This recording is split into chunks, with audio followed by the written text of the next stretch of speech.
Chicago White Sox baseball on Comcast Sportsnet, part of the NBC Sports Group.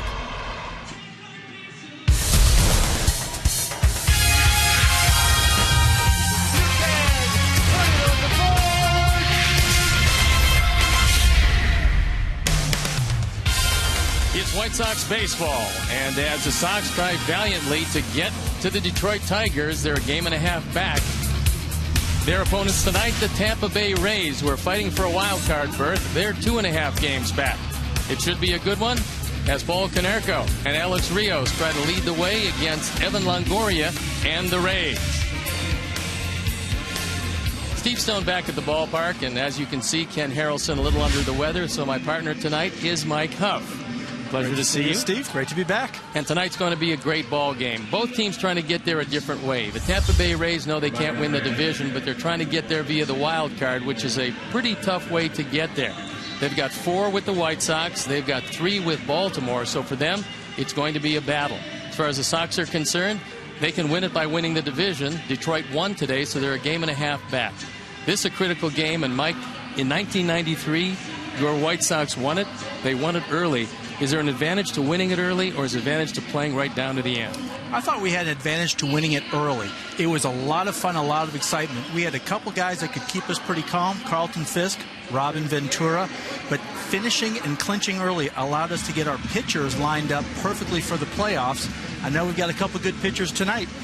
We do indeed. Jake Peavy going to the mound. Now his ERA is up over 6 lifetime against his Tampa Bay team. And big game, James Shields goes to the mound, and he's a good one. This guy is the only member of their pitching staff to ever win a World Series game. So stay with us. It's going to be an exciting ball game tonight, and we'll be back after these messages. White Sox baseball on Comcast Sportsnet is brought to you in part by your Chicago area and Northwest Indiana Lexus dealer, who invites you to test drive a Lexus today. Blue Cross and Blue Shield of Illinois. Through it all, Ford. Drive one. The new wireless receiver from AT&T Uverse. Visit att.com/freeyourtv. Rethink possible. BMO Harris Bank. Helping money make sense. BMO Harris Bank. NA member FDIC. Geico. 15 minutes could save you 15% or more on car insurance. Visit geico.com for a free rate quote. And by Toyota. With great specials on fuel-efficient vehicles. Right now, you can get a lot for less at your local Toyota dealer.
Game time, and Jake Peavy goes to the mound, trying to even up his record at 12-12. Now for the Miller Time starting Rays lineup. Under Joe Madden, Desmond Jennings leads it off, and B.J. Upton second. Ben Zobrist having a pretty good year with Evan Longoria, Carlos Pena, Jeff Keppinger, Luke Scott the DH, Matt Joyce, and Jose Lobaton catching and hitting ninth. The defense, and out in the lineup behind Peavy, Viciedo, Diaz, and Rios left to right. In the infield, Youkilis, Ramirez, Beckham, and Dunn. A.J. Przinsky with the nod behind the plate. And our Lexus Pursuing Perfection starting pitcher is Jake Peavy. Peavy looking for his 12th win, the ERA 340. As you can see, 180 strikeouts, 47 walks. He's been magnificent. He's had a bit of a tough time with this Ray lineup, but he hasn't faced them all that much. And the Rays, winners of 7 games in a row, so Jake trying to put an end to all of that. The umpires for the game tonight. Behind the plate, Brian O'Nora. Chad Fairchild at first, Alfonso Marquez at second, and Tom Hallion, the crew chief, is at third. So the Rays come into this one knowing that the Angels have lost. They lost 9-4. And they're getting a little bit closer to that wild card. Still a tough go for them. Oakland also lost 9-7 to Texas. So to lead off the ball game, it's Desmond Jennings hitting .251, 13 home runs, 47 driven in. And the first pitch by Jake Peavy. Misses inside. Ball one.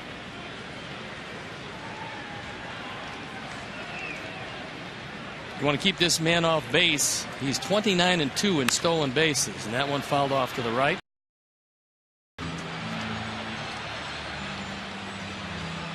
Jennings trying to establish himself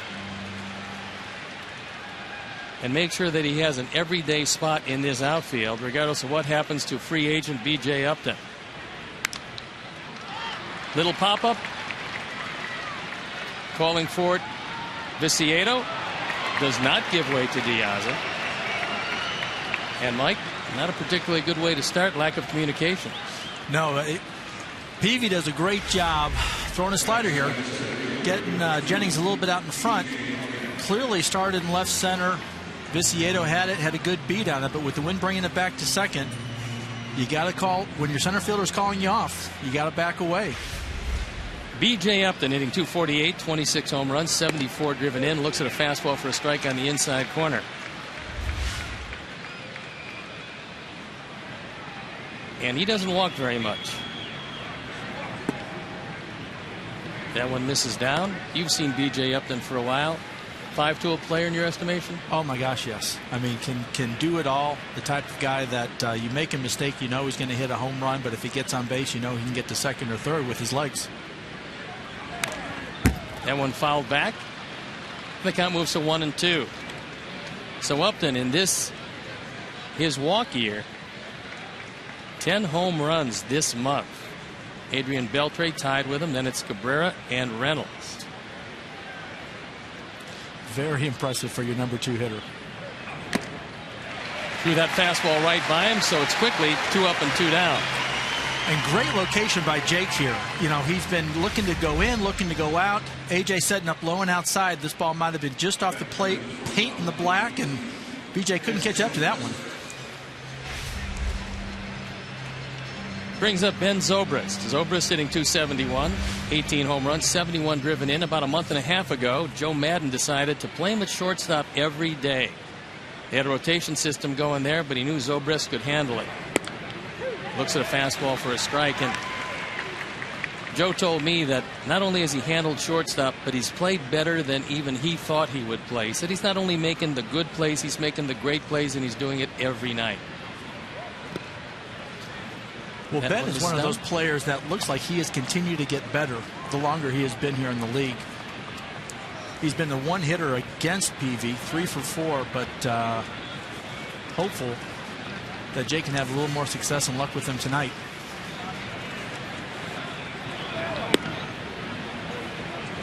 That slider misses down, and the count runs to 2-1. You see the disparity. Right-handed, he's a better hitter. Left-handed, he has more power. That's not unusual because you see many more right-handers. That on the outside corner, evens the count at 2-2. Very good sign for Jake being able to spot that fastball, knowing that most pitches you can throw off the fastball, and if you can locate it, I'm sure that gives you a lot more confidence when you're on the mound.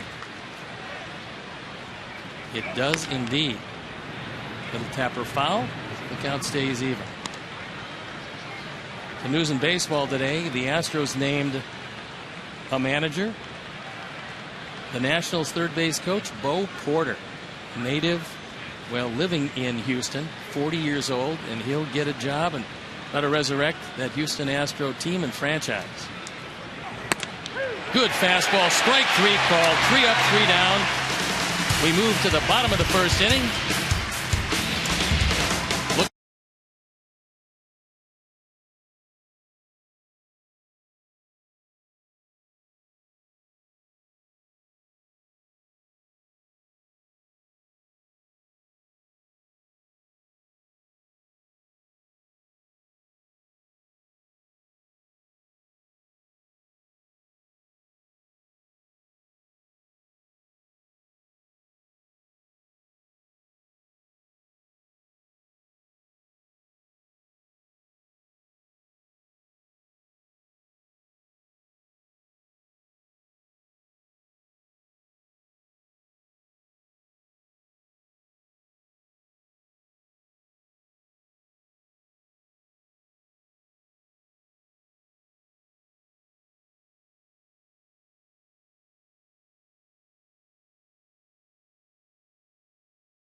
Diaza leading it off, then it's Kevin Youkilis, Adam Dunn at first with Paul KONERKO, the DH. Then it's Rios, Pierzynski, Viciedo, Ramirez, and Gordon Beckham playing second and hitting 9.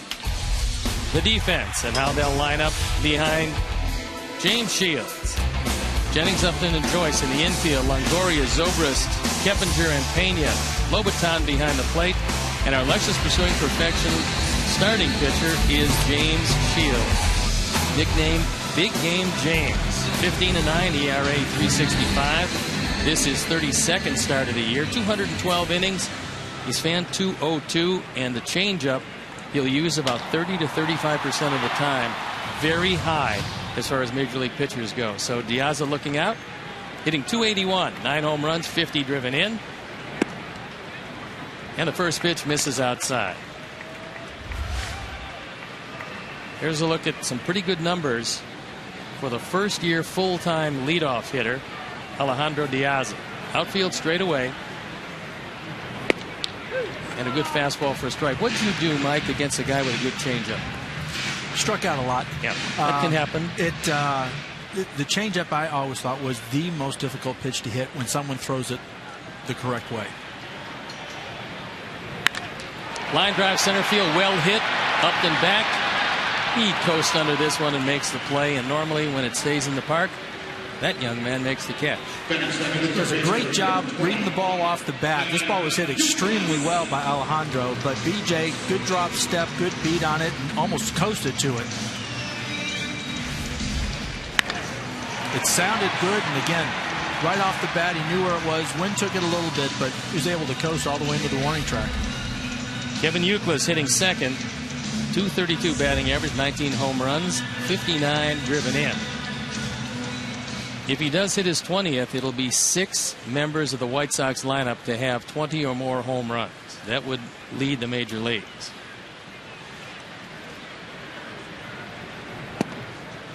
Fastball misses inside. The infield playing him as a dead pull hitter with Longoria and Zobrist back. Outfield playing him very much straight away.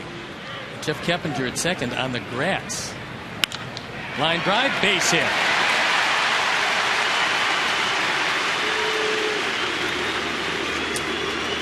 Here's our Farmers Insurance picks to click. The crew took DAYAN VICIEDO. Alex Rios was Mike's choice, front runner. I took ALEXEI RAMIREZ. The crew and I are tied at 24. Mike has 32. He's been terrific. He's been picking him at home, folks, and I'll tell you something, he's been red hot. A lot of practice at home watching these games this year. Been a very exciting year for the Sox. Adam Dunn hitting .209, 41 home runs, 94 driven in. Ground ball right at Keppinger. Second for one, back to first, not in time.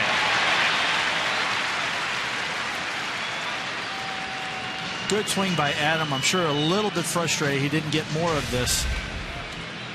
Pitch down and in that for a lefty, kind of a good sweet spot, but with the infield playing way over, pretty easy for the second baseman to make sure it won. And Uke doing all he could to make sure that he gave Adam a chance to get down to first. Well, that was Longoria at second base in the shift. He was a little closer. Probably has a stronger arm, although Zobrist has an exceptionally strong arm. He was strong from the outfield. He certainly has a strong arm from shortstop. That brings up Paul KONERKO hitting .299, 25 home runs, 72 driven in. And done with a very short lead at first. Outfield straight away, fairly deep, is Jennings in left. Good fastball for a strike. The arm's in the outfield. The Sox are going to run on Jennings and they're going to run on Joyce. You've got to be very careful running on B.J. Upton as he's got a cannon in center field. The only problem for him is sometimes he doesn't know where he's throwing it.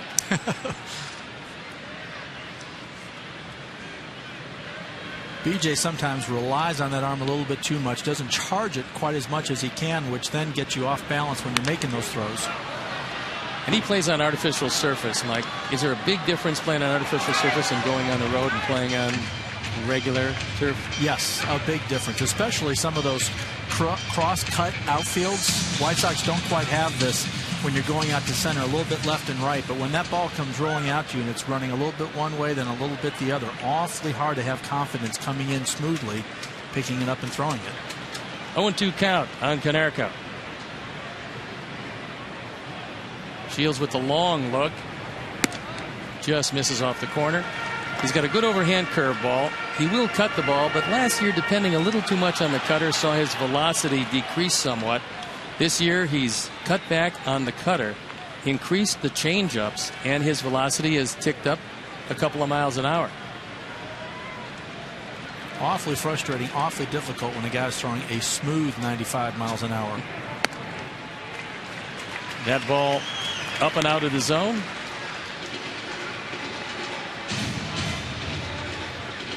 There you look at the career numbers. Game started 15 over for a team that hasn't always been that good with an ERA of 3.91.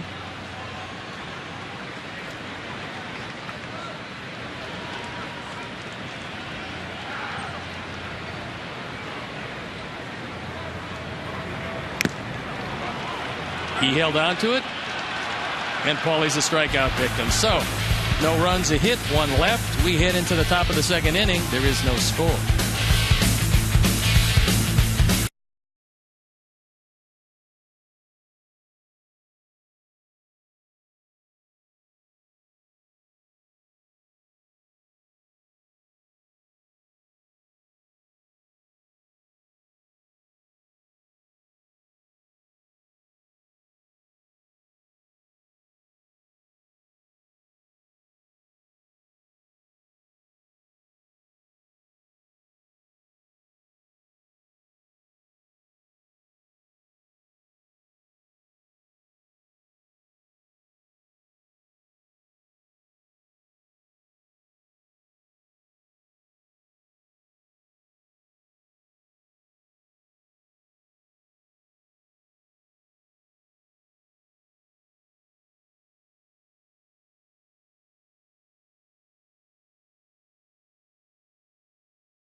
by Miller Lite.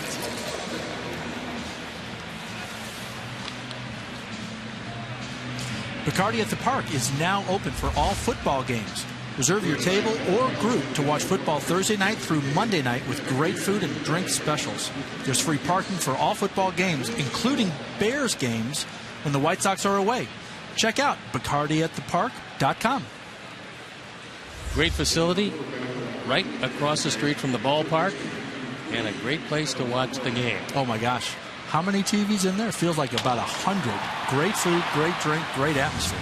Evan Longoria to lead it off in the second, and he looks at a fastball that shaves off the inside corner. Longoria hitting .287, 13 home runs, 49 driven in. In an injury-filled year for Longoria. This is just his 68th game of the year. That one popped up to the right side. Alex coming over, but it's a souvenir. Longoria tore just under the hamstring, and it took him a long time to get back. And Joe Maddon said he's still not 100%. I talked to Dave Martinez. He said he can do just about everything. The speed is not a big part of his game anyway, but he's not going to be able to run all that well, but well enough to play. Pops it up. Gordon Beckham calling for it. And an easy out to lead off the second. What a great sequence by Jake coming in. Maybe not where he wanted that first one. Looked like AJ was setting up outside, but then going away and then coming back in. Just ate him up. And the BMO Harris Bank pitch tracks will show you that he just couldn't get the hands out enough and popped it straight up. So on comes Carlos Pena. Pena hitting .202, 19 home runs, 59 driven in. He's a defensive wizard, very good in the clubhouse, and always a home run threat. He looks at a slider down and in, takes the ball. Pena is one of two of the guys in the lineup that have hit a home run off Peavy, and like you said, with his swing, his whole game has always been based around hitting that long ball. And if he gets one down, you're probably in trouble. Couldn't check his swing. It evens the count of 1-1. White Sox come in 8th in the league at hitting .255. Tampa Bay 12th in the American League, hitting .241. So they don't score a lot of runs. But their pitching is number one, a .324 team ERA. Sox 9th with a .406 team ERA. And here's the oddity, Mike, and you very rarely see this because they say great pitching goes hand in hand with great defense. Tampa Bay is last in the league. They've made the most errors in the American League, and yet they lead in pitching. I think it speaks volumes to the strength, mental toughness of this pitching staff. When you have a team that doesn't necessarily pick and field it for you, to be able to mitigate any error, not let big innings happen, to give your team a chance to win the way these guys have, I think it says an awful lot for that entire staff. And the Sox 2nd in the American League in fielding behind Seattle, but they've given up the fewest unearned runs in baseball. Good slider, took something off, and the count evens at 2-2. Jake so far has just been feeding a steady diet of sliders, most of them out of the strike zone. This time it almost looked like he locked it up when he threw one that was very hittable.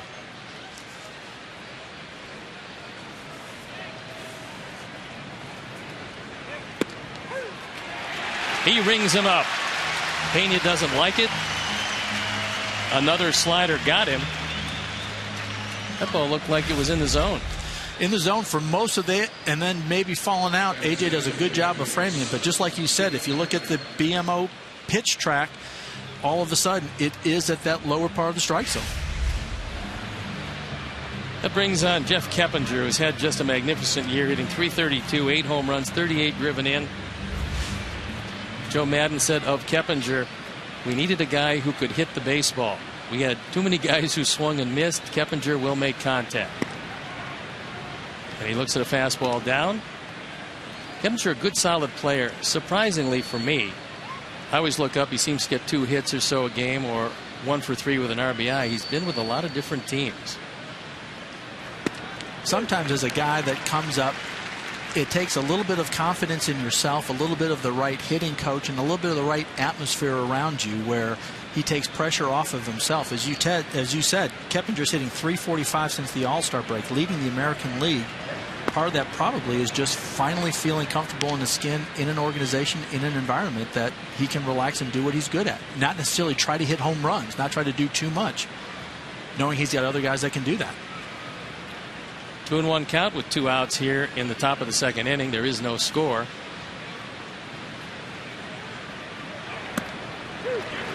That fastball in the zone. Count evens at 2-2. Well, I like what I'm seeing early. It looks like Jake already has them guessing. AJ doing a good job. Appears like when they're looking for the slider, throwing the fastball, and when they're looking for the fastball, he's throwing the slider. That one fouled straight back. Jake has thrown 205 innings this year. Career against the Rays, he does have a winning record despite having a 6.48 ERA.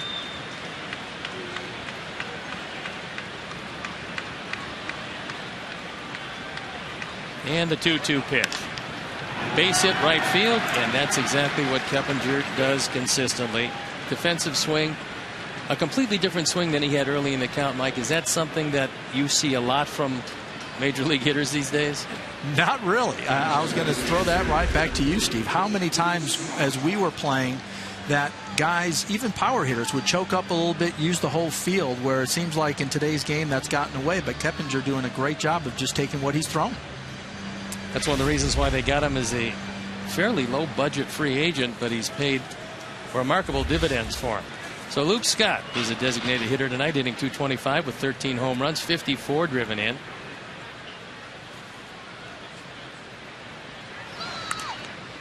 Pops that one back. We've seen Scott with a number of different teams. Hit a few big home runs against us as a member of the Baltimore Orioles.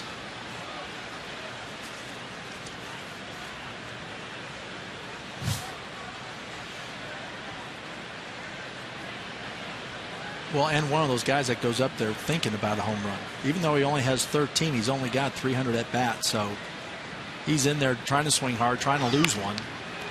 Line drive, little looper over Ramirez's head.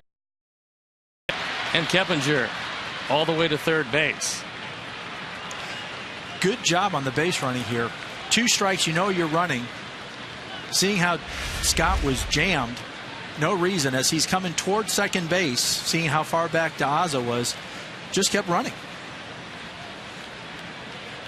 See him coming around second here. Watching it, quick glance to the outfield. Hits the bat, picks up the coach. Just what you're supposed to do. That'll bring up Matt Joyce, hitting .244 with 15 home runs, 55 driven in.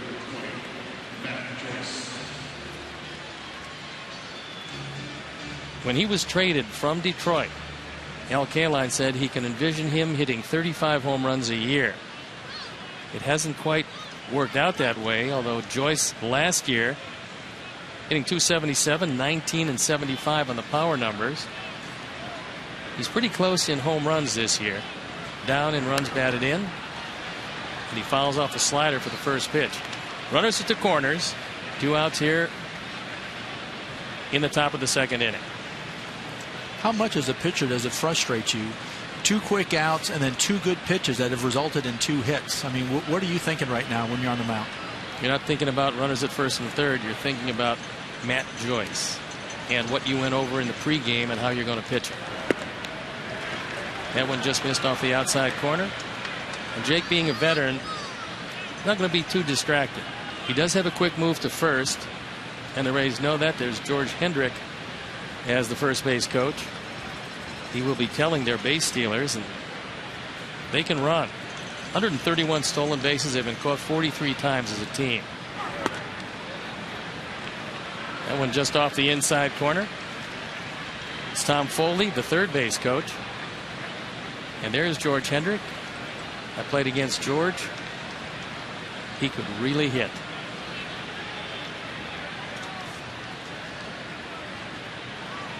Joyce wants a little time. Outfield straight away. Ramirez playing him up the middle. Fouls that one off, hits the ball hard, well out in front of it. Another good pitch by Jake, working in and out. That was almost a slider inside that you're almost hoping that he pulls it foul. AJ setting up outside. Looks like we might have gotten lucky. That was a little bit more of the plate than I'm sure Jake or AJ wanted. Crowd starting to get excited here with 2 strikes, 2 outs, and 2 guys on the bases.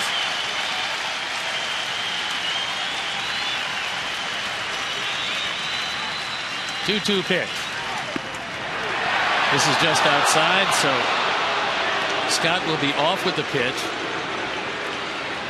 Unfortunately, very few of these fans have the same view we do. Clearly that ball's off the plate, but from just about everywhere in the ballpark, it wasn't low or it wasn't high. Well, the BMO Harris Bank pitch tracks showed you it was outside. Jose Lobaton in the on-deck circle. So Dunn, and that's a balk. Unoccupied base. It's going to score a run.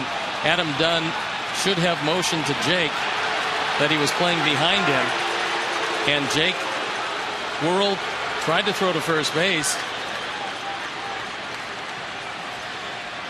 And now we'll see if there was a timeout call. It's the only thing that could stop it from being a balk.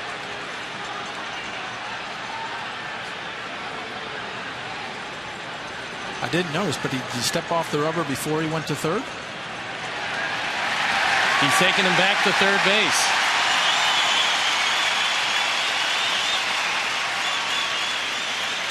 And Joe Madden now wants to come out and get an explanation.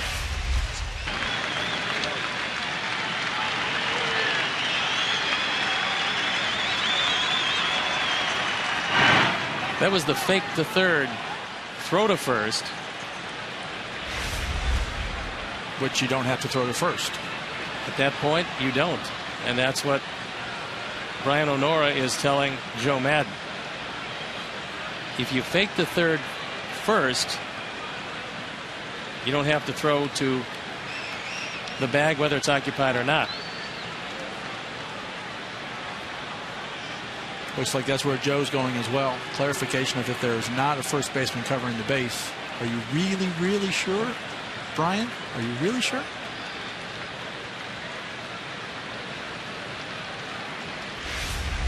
And you're right, Steve.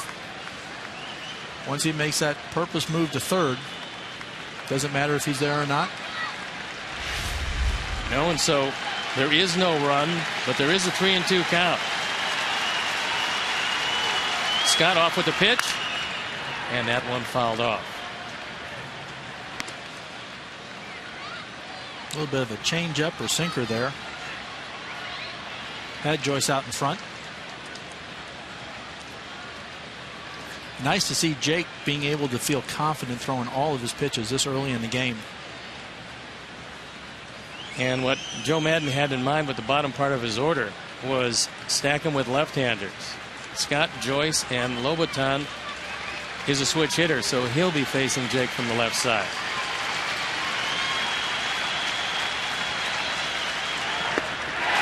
Change up, strike 3. So Jake leaves him right there. Gets out of the inning despite a couple of hits, and we move to the bottom of the second inning. No score.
in their final home game of the regular season. Coverage begins at 12:30 with White Sox pregame live, presented by Honda City.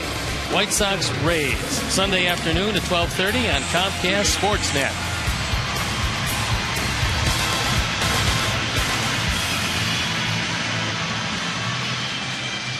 So a good job of getting off the hook by Jake Peavy. And it'll be Rios, Pierzynski, and Viciedo to face James Shields.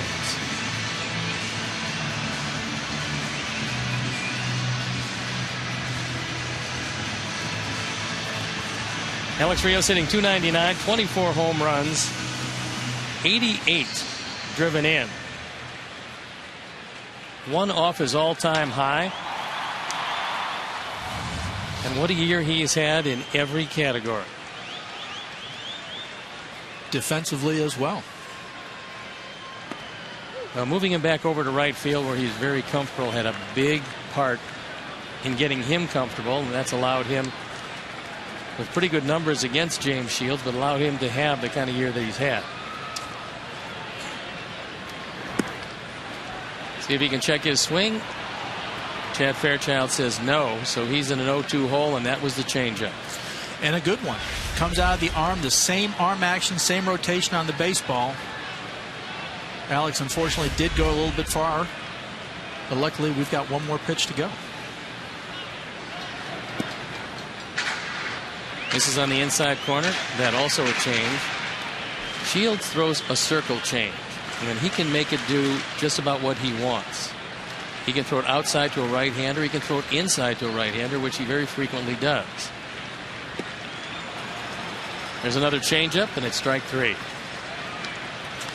The White Sox are making a push to play in the postseason, and you don't want to miss any of the action. It is playoff payoff time. Purchase tickets for the remaining 2012 games and place a deposit on 2013 season tickets in your guaranteed seats for the 2012 postseason. For more information, call 312-674-1000 or visit whitesox.com. That brings up A.J. Pierzynski, hitting .280, 27 home runs, which is a career high, 76 driven in, which is one off his career high. And he looks at a fastball down. A.J. just looked comfortable all year. I mean, Steve, you've been around this team all year. What have you seen or noticed different in him this year versus any other years? I think he realized that if he pulls the ball, he can hit it out of the ballpark. And that line drive with the center field, but B.J. Upton right there to make the play. A.J. felt it was going to be a good year for him, and I think in years past he was content to have a high batting average, take a lot of pitches on the outside part of the plate, drive them the opposite way. This year he's found out that he can take that outside pitch if he's looking fastball and hit it to right center field and hit a home run. Yeah, A.J. is a bigger guy than you would expect. He may not, when you're sitting next to a guy like Adam Dunn, you don't look that big, but solid, thick, always had a nice swing. And you're right, this year he has looked a lot more comfortable up there and comfortable driving the ball. Dan Viciedo hitting .253, 22 and 68 on the power numbers, and he looks at a fastball for a strike. The offense has been struggling. Last 9 games hitting .224. They've walked just 26 times, and that's been one of the keys. That one back up the middle for a base hit.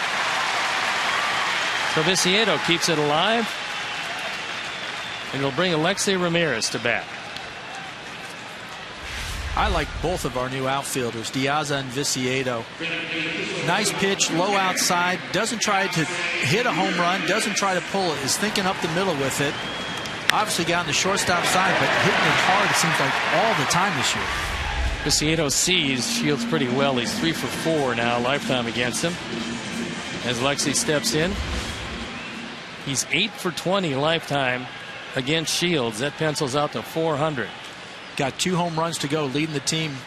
Hard to believe anybody with only 10 at bats, 20 at bats, I mean, with 2 home runs off of this pitcher. Good fastball for a strike. ALEXEI hitting .267 with 9 home runs, 71 driven in. There you look at some gaudy numbers against a pretty good pitcher. As you talked about, certain hitters just pick up the ball well out of certain pitchers, and for ALEXEI, this might be one of those guys. Little chopper to third base. Longoria's got it. Throw across, and that's it. No runs. They hit one left. We move to the third. It's scoreless.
Won 7 in a row during that streak, hitting .331.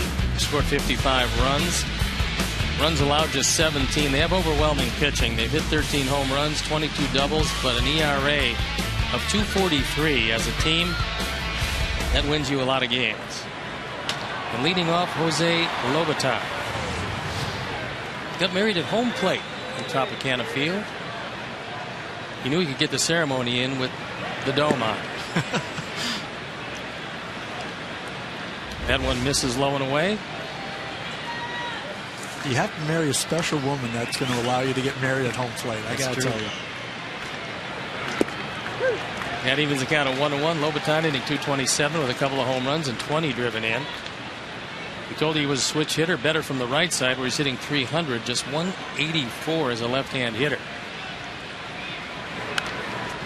He fouls that one straight back.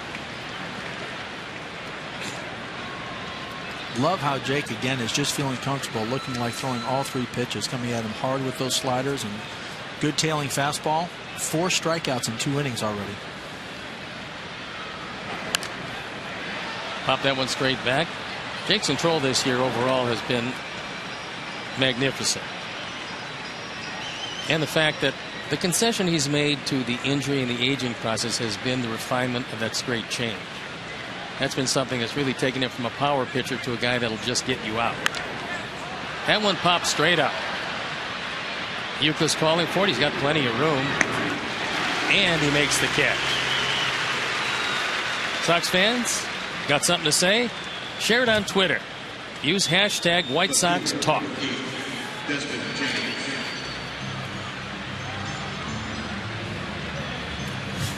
So we move back to the top with Desmond Jennings.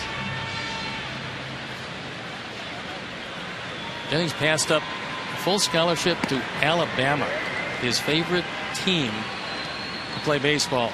The reason why he didn't want to take the scholarship, they wouldn't let him play baseball. If you're going to go there to play football, that's all they want you to play is football. Long drive right center field, well hit, but Alex there.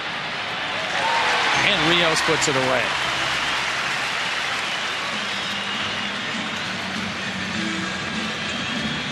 Jake, having fallen behind with that first ball, threw that one a little bit over the plate. Alex, again, great job running it down. Ball seems to be hanging just a little bit because that did sounded like it was hit pretty well. Not sure if the cool air, I know we started the game, we're at 61 degrees right now. It's actually gone up since the game time started. It was 58. B.J. Upton, a strikeout victim in his first at bat, fouls one straight back.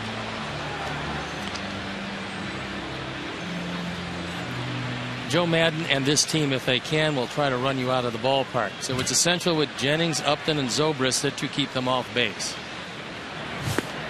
Easier said than done, however, because it's three guys who are not great hitters, but they're good hitters. Well, and guys that will use the whole field. Most of those great 300 hitters are rarely only going to hit it to the left side or the right side. They know there's a lot of hits on both sides of the field and aren't afraid to use all the field. 2-1 pitch, and that one misses his zone. So for the first time tonight, Jake goes to 3-1.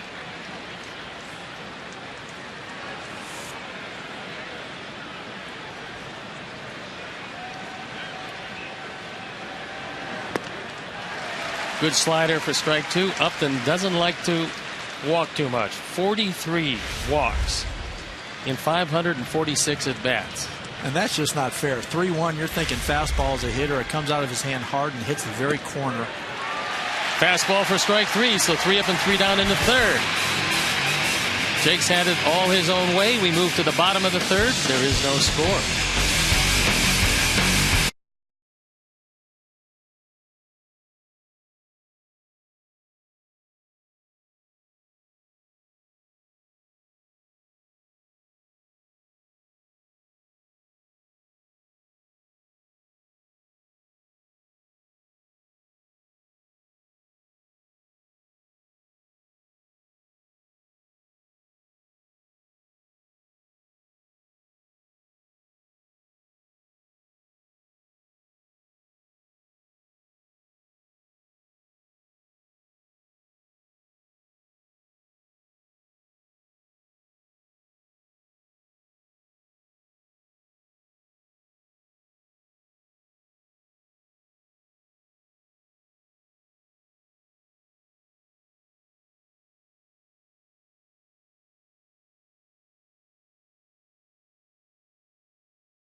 What Rays player set the club record with a 19-game hitting streak in 2009?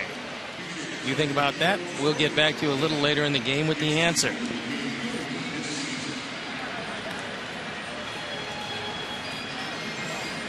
It's tied at 2. It's been an errorless game, and there is no score. And it'll be Beckham, then back to the top with Diaz and Youkilis to face James Shields. It's going to be some series with Shields against Peavy tonight, a great matchup. Jeremy Hellickson against Gavin Floyd tomorrow night.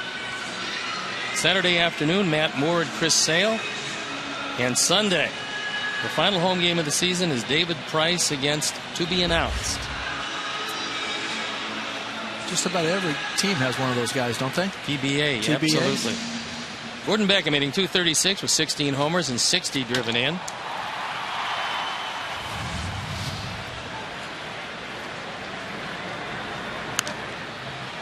That one fouled straight back. Beckham 5 for 12 lifetime with a couple of doubles and a home run against Shields. Stepping into a batter's box when you've got that kind of record and history against a guy, you're going to come out swinging knowing that you can see the ball typically pretty good out of his hand. And that right there, a pretty good take. It was a straight change. He kept it low and out of the zone. And Gordon took it well.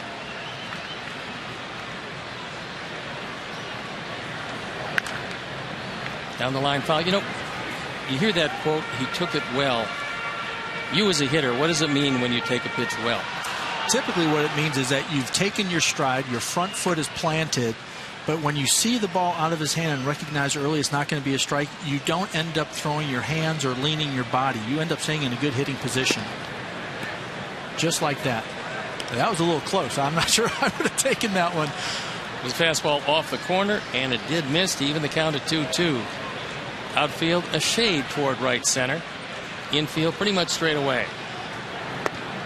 And he threw a fastball right by him. Want a fantastic White Sox experience? Check out the Comcast Fundamentals deck at U.S. Cellular Field. You can interact with the White Sox trainers, run the bases at the wiffle ball diamond, and test your swing at the batting cages. You're always at the center of the action with Xfinity, only from Comcast. Alejandro Diaz lined out to Upton in his first at bat. He's 0 for 1.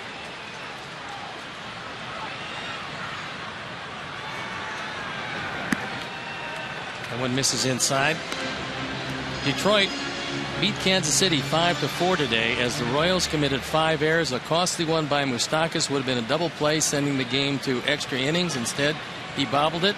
It opened the door. Detroit swept Kansas City in a 4-game series. And that means coming into action, the Sox a game and a half back, knowing that the wild card's not coming out of the Central. They have got to catch and pass the Tigers to get to the postseason.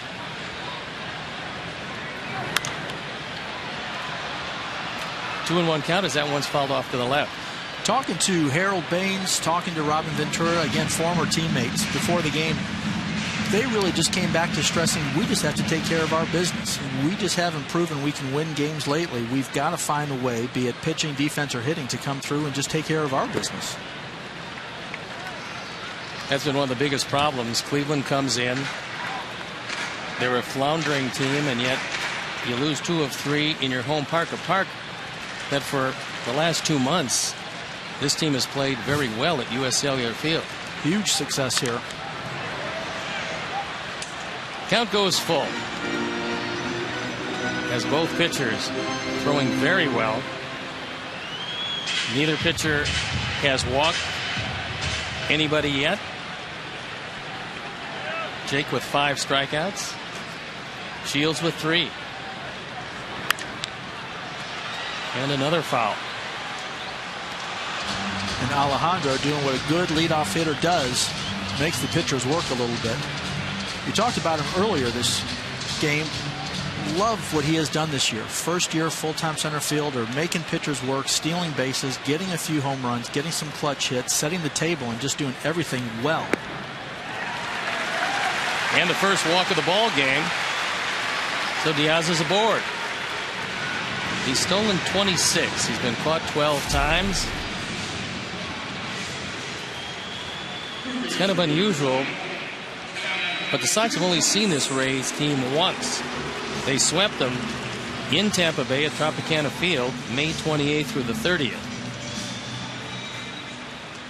Seems like centuries ago, but I know the folks here in Chicago still remember that as we continued throughout the course of the summer to beat good teams like Texas, like New York, like Tampa Bay, that kept giving us hope that throughout the course of this year we were a playoff capable team. That one missed inside. Kevin Youkilis had a line drive base hit to left field first time up.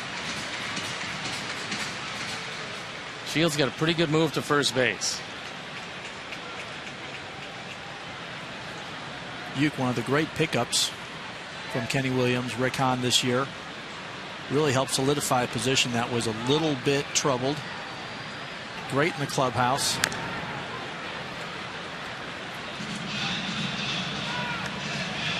Didn't look like he enjoyed that foul ball too much, though. No, he's been having some problems fouling the ball off his leg recently. And at this point of the year, you don't have anybody who is playing without aches and pains. You don't have anybody who's playing entirely healthy. It doesn't work that way when you're sitting there playing game number 156. Everybody is hurt, everybody's tired, but the adrenaline of a pennant race is something that keeps you going. The fan base, having the crowd here, again, remembering 93 as we were in September, it just seemed like they could help lift you up as well. 1-1 pitch, and it misses up and in. The count goes to 2-1. UPTON is pretty much known for his defense. He throws pretty well. Jose Molina, who does the majority of their catching when he's healthy, has a quad problem. That and the fact that Lobaton throws the ball well is one of the reasons why Lobaton is in tonight.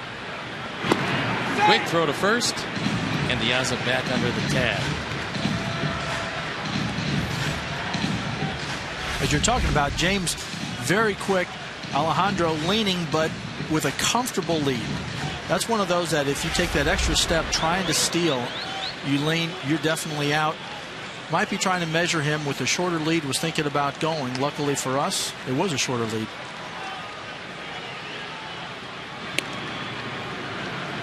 That was his best move, and again, it wasn't a particularly big lead. No, that time, sometimes as a base stealer, and I remember these well, when you almost got picked off, you may go back to that same lead, but you know you're not running, even if they gave you the signal, because you want to see him 2 or 3 more times, and you know he probably has one better one out there, which he just saw.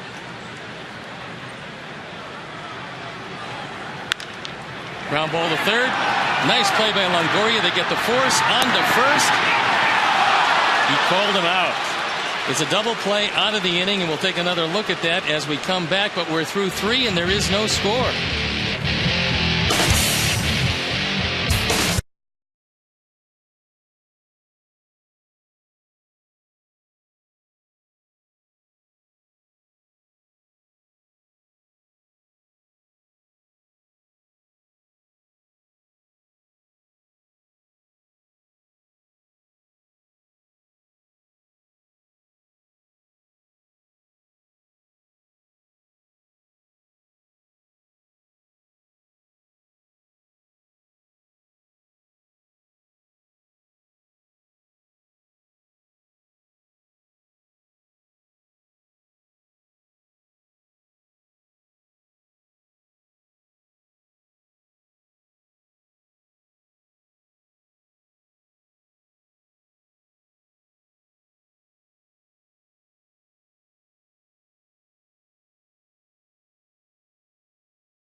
Locos Tacos from Taco Bell.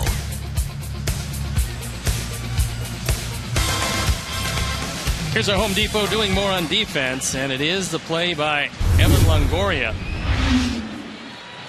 Longoria makes a great stop.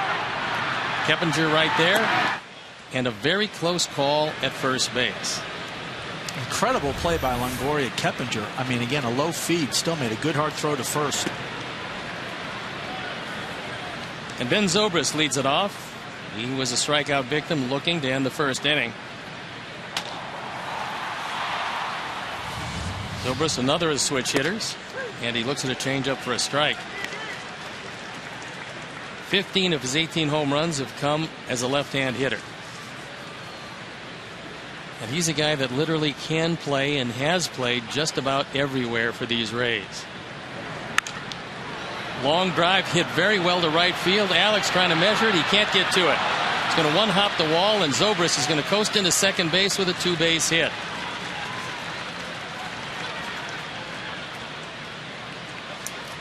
Ben just totally tagged that one. That was a great swing. Ball again. We've talked about a couple of his sliders getting too much at the middle of the plate. Good rotation, nice and low, but for again a nice left-handed, throwing the head down on it, and that ball just seemed to carry into right center field. Stand-up double. Brings up Evan Longoria, who popped it up in the second inning. Longoria went to Long Beach State. He went there as a shortstop. Found out that perhaps Troy Tulowitzki, who has inhabiting that position was a little better than he was. And they moved him to third, and it's worked out for both of them. They were really hurting without Longoria most of this season. That's what he's done with runners in scoring position. You can see why. They really missed him. For a team that doesn't have a lot of RBI hitters, a lot of guys that feel comfortable in that situation, losing one of those, especially your top guy, is going to affect everybody throughout the lineup. You can tell they just feel different. They look different. They probably walk around in the ballpark different when he is healthy and in the lineup. Well, here's the situation where you have man at second, nobody out. You have one of your most prolific run producers in Longoria. Do you ask him to hit the ball to the right side, or do you say, swing it, big boy? I think you tell him just to swing it. He's the type of guy that's a good enough hitter. If the pitch is outside, he can drive it to right center, get him over and get him in. But you don't want him thinking a ball middle in. He's got to try to hit it to right, because he can clearly launch that one halfway up the seats and left. 2-1 count, nobody out. Zobrist at second base. Carlos Pena in the on-deck circle. Second time through the lineup, and the middle of the order, facing Jake. Line drive, foul. Another good miss by Jake. A little too far up, too far in. Very tempting for Evan. All you can do with something like that is pull it foul. You talked about him being injured early in the year. When you come back off an injury, it invariably another part of your body starts to overcompensate. I know you spoke earlier about at this point of the year no one's healthy, but when you come off a major injury like that, it's very tough to get physically fit 100%. 2-2 pitch. Well hit to right field. Zobrist is going to tag. Rios makes the catch. Good throw to third. Little off the mark. Zobrist in. And he got the job done with a 2-2 count. Well, and just like we talked about, big, strong guy, fastball outer half, hits it hard, almost made it to the warning track. And you know what? Maybe in Tropicana that ball carries a little bit more. It's a 2-run home run. Here, he gets the guy over. There's a meeting at the mound. Youkilis comes in. Ramirez comes in. AJ wanted to talk with Jake. Pena, a strikeout victim, his first time up. And this is a big left-hander that is no stranger to the strikeout. This year, 176 of them. If he plays most of the season, he's usually knocking at the door at 200. Infield has to come in at all four positions. It's a scoreless ball game. Zobrist at third, only one out. The pitchers many times don't go after strikeouts, but here Jake is thinking about one. Well, off a straight change. And the nice part for Jake is that you can go for a strikeout here without throwing a strike. A guy like Pena has been known to swing at balls outside of the zone. So you can throw something sinking off, curving, sliding in, that even if he makes contact, especially if it's down, can go right into the ground to one of our infielders. You can see he's below average in driving home a runner from third base with less than 2 outs. That's because he has a nose-to-toe strike zone.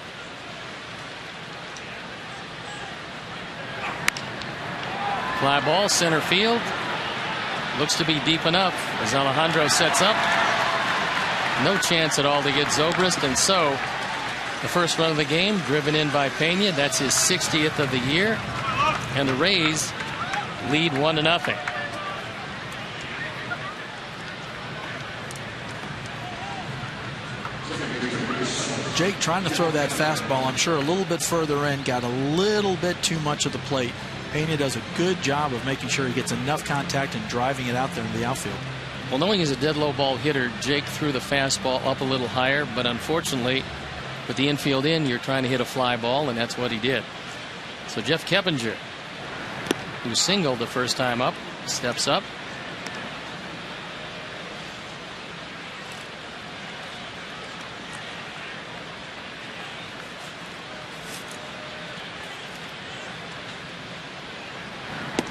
.1-0 pitch, and he throws a changeup. With last night's 4-2 win over the Red Sox, the Rays clinched their third consecutive winning season on the road. They're 41-36. Only 5 major league teams can say that. Little looper, Gordon going back. He's got it. And the inning ends, but not before the Rays score a run and take a 1-0 lead as we head to the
set the club record with a 19-game hitting streak in 2009. The answer? Jason Bartlett, the shortstop they got from the Minnesota Twins, along with Matt Garza. And, of course, Garza moved on to the north side, the Chicago Cubs. Not a chance. I had no chance on that. You talked about it starting off the broadcast, a pitcher's duel. Only 5 hits, 8 strikeouts to this point, only 1 run. Unfortunately, it's the bad guys. You know, through the middle of the Sox order, Dunn, KONERKO, and Rios. If anybody gets on Pierzynski, face James Shields. That one misses low and away. Adam grounded into a force play in the first inning. It went 4-5, an unusual force play, but a force play nonetheless. A change up for a strike.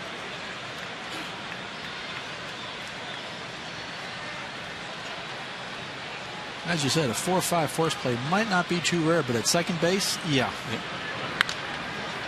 That one hard hit, but foul.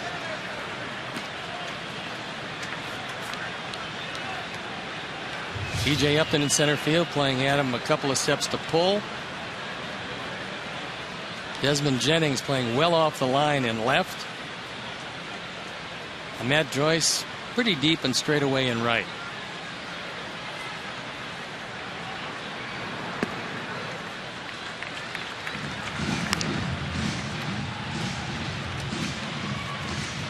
The Rays pitching this year has been unbelievable. First in ERA in the major leagues, first in opponents' batting average, and third in strikeouts. Already set the American League record for strikeouts. And we're going to see some very good arms in this series, and some young pitchers with a whole lot of talent. That truly has been Tampa's trademark for how long now? 5-10 years? That one misses down, and Adams aboard. The leadoff walk. A second walk issued by Shields. Adam, as he has done this year, even though falls behind, does a great job of somehow managing to get on base.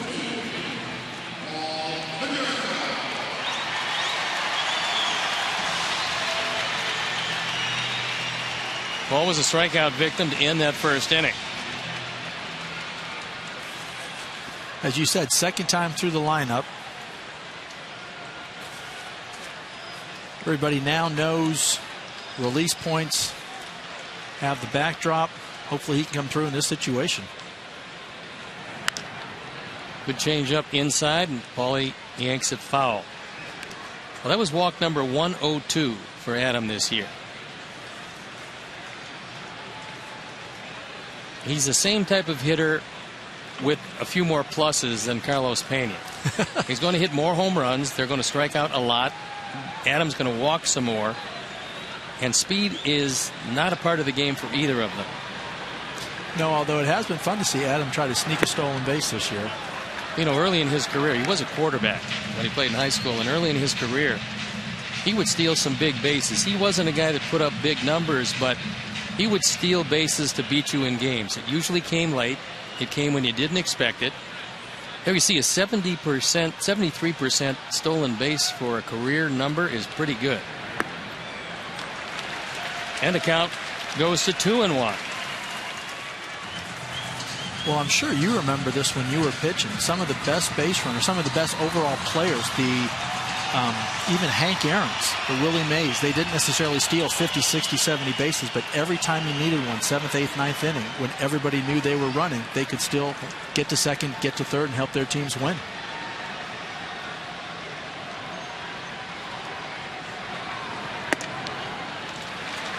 And the count goes to 3-1.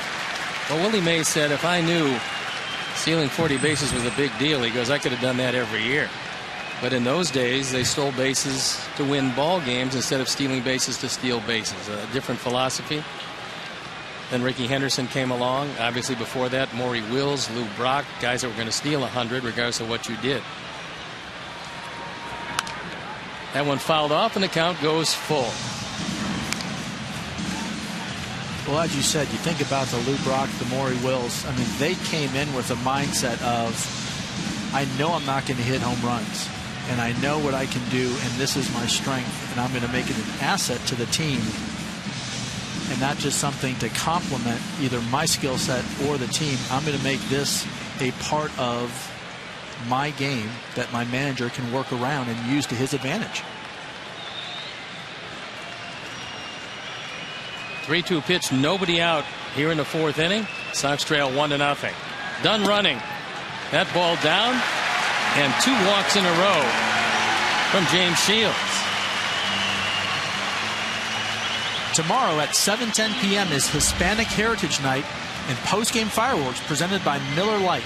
For tickets, call 866-SOX-GAME or visit whitesox.com. Jim Hickey, the pitching coach, is now going to go out and talk to Shields, who's pitched himself into some big trouble. Facing Alex Rios, runners at first and second, nobody out here in the 4th inning. As the Sox try to answer for that 1 run the Rays put on the board in the top of the 4th inning. Well, unfortunately, here in Chicago, we have seen it over the last week. This does not necessarily guarantee a run or multiple runs in an inning, but we do have the right guy up. Even though Alex struck out in the second, we saw earlier in the game, this is one of his best years ever in batting average, in home runs, in extra base hits, in RBIs.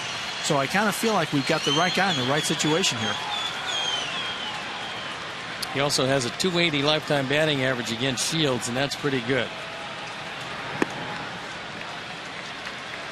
Here's our AT&T U-verse multi-view as the first pitch misses inside.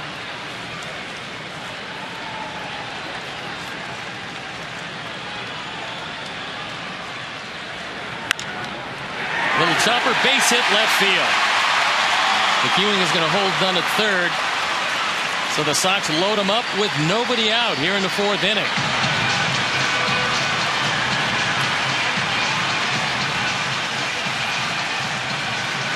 We've talked about Alex being hot this year, and sometimes being hot, having a career year, means you hit a ball in a place it's not supposed to be. Outside slider, he pulls it, but he gets it between short and third. Unfortunately, our biggest guys, Adam and Paul, on the bases, so you kind of need extra base hits or home runs to score those guys, not necessarily singles. Back to the arms in the outfield. Jennings and Joyce don't throw all that well. Upton in center field does, and AJ with the bases loaded, 340 and 7 grand slams, lined out hard to center field in the 2nd inning. That one down in the dirt, Good stop by Lobaton. And that's the first hitter he's thrown strike one in the inning. Well, and not necessarily strike one. I think we've helped him out here. As a hitter, in this situation, sometimes you are looking for a type of pitch. He may have gone up there thinking, I want to see the slider, I want to drive the slider. He saw the slider, but he forgot to say, make that slider be a strike.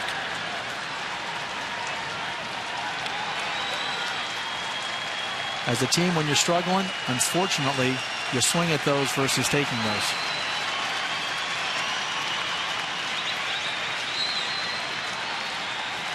Outfield straight away.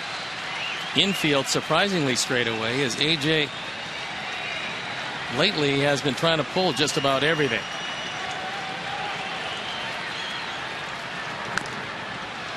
There's another breaking ball low and in the same spot, and it's an 0-2 count.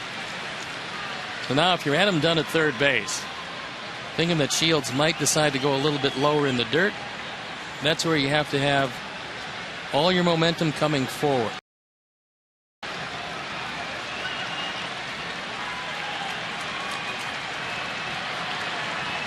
The 0-2 pitch. Fastball misses away. Can you look for anything here as a hitter, or you just have to go into protection mode and try to spoil the good ones and hope you get one in the zone? No, I think the way the team has been playing, you are definitely in defensive mode.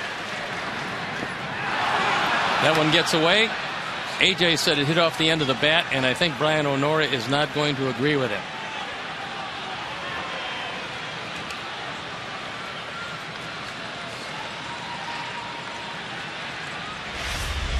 AJ working hard to convince Onora. Doesn't look like it's going to happen. Well, that's because it wasn't close. It wasn't even close. No, AJ was showing him the bat. A scuff mark from last week. Yes. Well, maybe last night. If you've already struck out, you might as well go to the appellate court. AJ has been known to have some success there, too. Van Viciedo.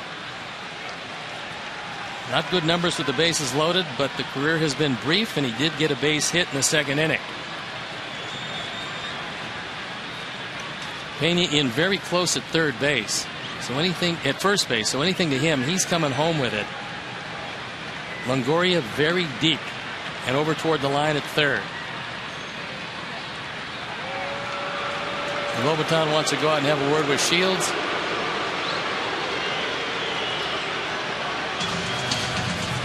Now in this situation, as a catcher, is he coming out to say, here's the indicator, here's the sign, we're changing things up, or is he just asking you, you shook me off twice, what do you want to throw?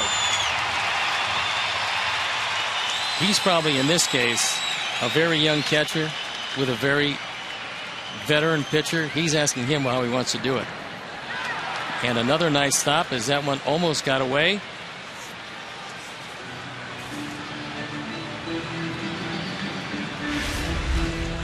So very nice job by Lobaton, putting his body in front of it. For Shields, he has 7 wild pitches this year, and Lobaton made a very good stop. That would have been the 8th. You talked earlier, Adam has to make sure, especially with a hard-throwing slider type pitcher, that he is far enough, has his, more importantly, he has his momentum going toward home plate as it's crossing home plate.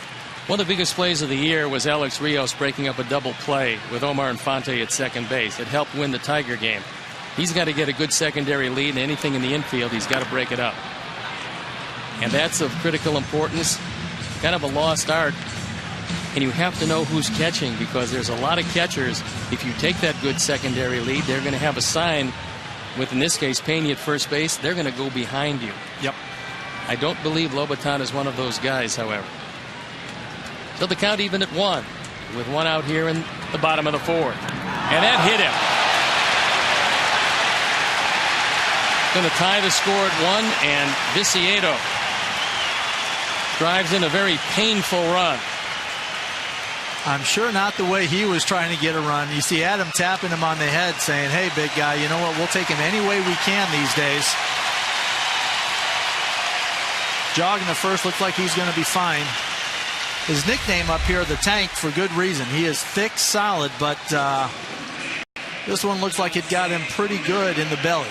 Yeah, I think that got him in the ribs, and he will feel that one for a while.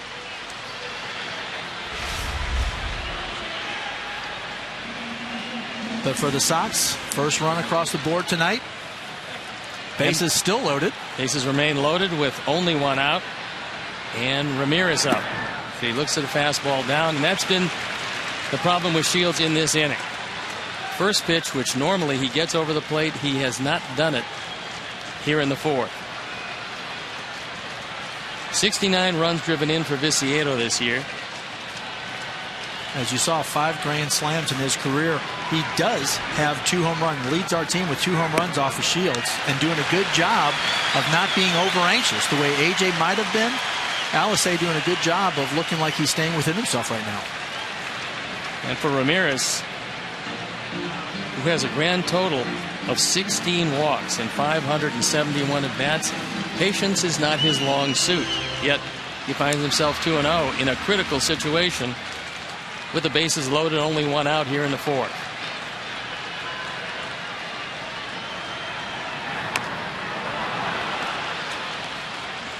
When you leave your bat there and you're pretty sure that it's going to be ball 3, is that terribly frustrating? Oh, incredibly so. As you look around the bases, Paulie, Alex, DAYAN, base hit's going to definitely score 2. But you're right. As a hitter, you're watching it, you're seeing it, and unfortunately, you're following it with your hands just enough that the barrel takes it. You start to shake your head thinking, you've got to be kidding me. Little chopper foul, so the count evens at 2-2. As a hitter, you realize with that tip, depending on the next pitch, which now has been a strike, you either let that pitcher off the hook and you have to get in that defensive mode. Crowd starting to get into it here, and hopefully ALEXEI can fight one off, find a hole maybe on the right side. Well, he's the right man for the job, as he came in with the second best batting average on a team lifetime against Shields. 2-2 pitch. That one fouled straight back. Good swing by ALEXEI. He looked like he was right on that one. Giving him more confidence. The more pitches he sees, the more comfortable he's going to get up there. You see James Shields, 3.1 innings right now, 4 strikeouts, but 3 walks. Unusual for him. Yes. It's time to take advantage of something he doesn't usually do. Little pop-up. Infield fly rule. Zobus puts it away. And that was an unproductive at bat. Well, unproductive and frustrating. Robin, typical Robin, not showing any emotion. Remember it well when he hit a grand slam, wouldn't show emotion. Remember it when he'd strike out, wouldn't show emotion. But when you're 2-0 in the count, tough pitcher, situation, you've just tied it up, and then to let the pitcher off the hook, very frustrating. Through with the bases loaded for Gordon Beckham, 279. Was a strikeout victim last inning.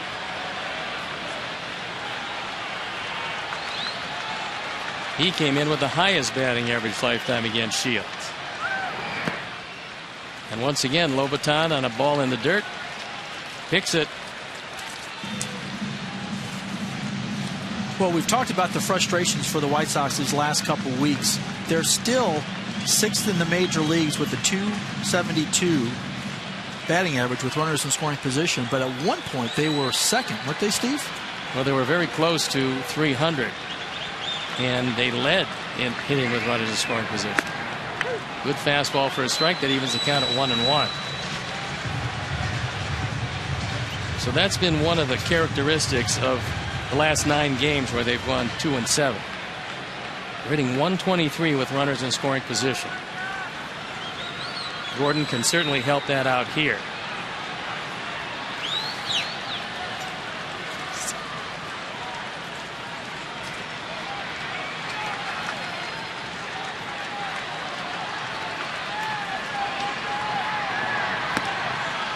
He threw a changeup and he threw it out of the zone, but it was that motion that fooled him. Again, one of James's best pitches. You talked about earlier It looks like a fastball. You see it. I'm sure for Gordon, seeing the first strike on the outer half, was looking for that fastball outer half, saw it, began the swing, and realized it's not even close to coming across the plate yet. Line drive left field, well hit, but Jennings right there to make the catch. So Beckham hit it hard, but unfortunately, with a chance to break this game open, the Sox get one, and we're tied at one as we head into the top of the 5th inning.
Also, the first 20,000 adults aged 21 and over will receive a commemorative 2012 team photo presented by Rivers Casino.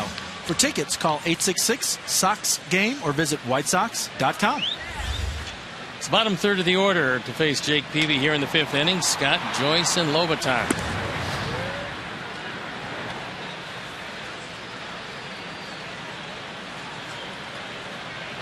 Both teams with identical lines, 1, 3, and 0. Jake now falls behind 2-0, and Scott is only thinking one thing. It's hitting it out of the ballpark, which is something that he's done his entire career. Well, and for Jake, having sit for a long time, cooling off, these first couple batters, we always talk about how important it is to come out as a pitcher right after your team scores a run and put a 0 back up. You know he's thinking about that, but right now 3-0, it's not starting that way. Scott had a base hit the first time up in the 2nd, and he got the 3-0 green light. So with Joe Madden, when he has home run hitters on a team that is not known to score a whole lot of runs, he turns them loose. Well, and in a ballpark that is known for being more of a hitter's park than a pitcher's park, you might as well take advantage of that while you have an opportunity. That ball hit very well. Rios going back. He runs out of room. Home run, Luke Scott. Well, we talked about what he was thinking about, and that was it. Jake probably not feeling comfortable with those first 3 balls. Felt more comfortable throwing the fastball. Unfortunately, too much of the plate on this last one. And Luke did not miss it. It's our 4th home run replay. And it's the 14th home run of the year, the 55th run batted in, and the Rays retake the lead at 2-1. Matt Joyce, a strikeout victim to end the 2nd inning, looks at a backdoor slider for strike 1. Pops that one up, and there's plenty of room.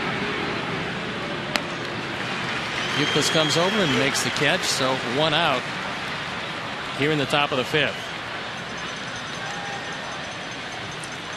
There you see Luke getting some high fives from his teammates, feeling good about that home run. AJ doing a good job on Joyce, getting ahead and then climbing the ladder on him, having him chase the fastball a little bit up out of the zone to get that first out. Jose Lobaton popped up to Youkilis the first time and fouls a fastball straight back. So for Jake, the 25th home run he's given up this year. Not a bad total in this ballpark with well over 200 innings pitched. And that evens the count at 1-1.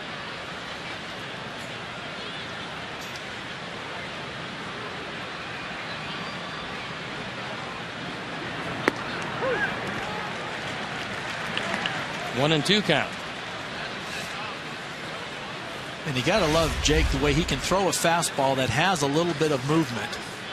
Might have been just off the dish, but AJ does a great job of framing it. With that ball tailing, Brian O'Nora clearly thought it was tailing back into the zone.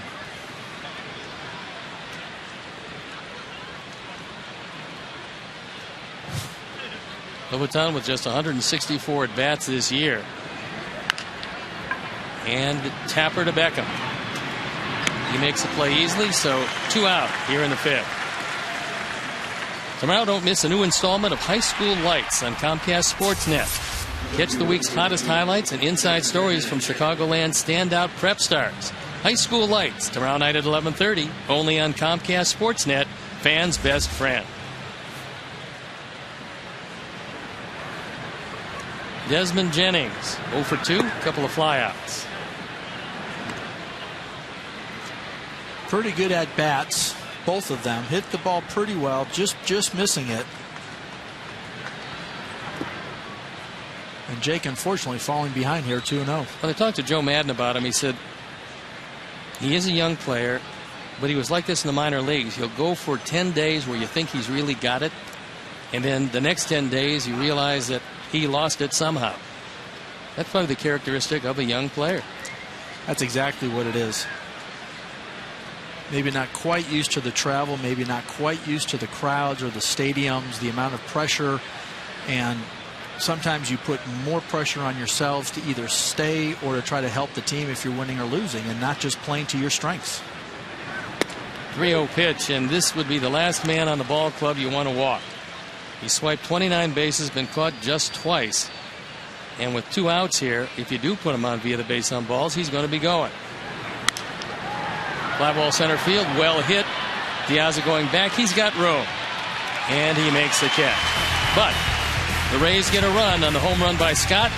They lead 2-1 into the bottom of the 5th inning.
We're back for the bottom of the 5th inning.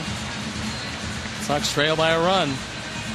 But it'll be the top of the order. Diaz, Youkilis, and Dunn to face Shields, who had some uncharacteristic wildness last inning. He walked the first 2 men he faced, then a base hit by Rios loaded him up. Viciedo got hit to score the run, and unfortunately that was that. A pop-up by Ramirez. A line out, although hit hard. Jennings was able to catch it, and they were out of the inning. Tried to lay that one down third base way and fouled it off. Good idea by Alejandro. Even if Longoria is playing even with the bag, knowing he's had these injuries, knowing he is a bigger guy, knowing the way our field has been put together by Roger Bossart, the great Roger Bossart, if you can put one down and keep it on that dirt, you got a good chance to beat it out.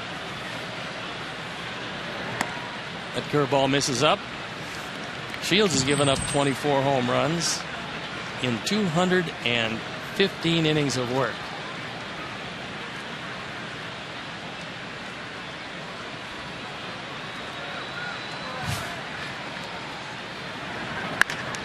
Base hit right field.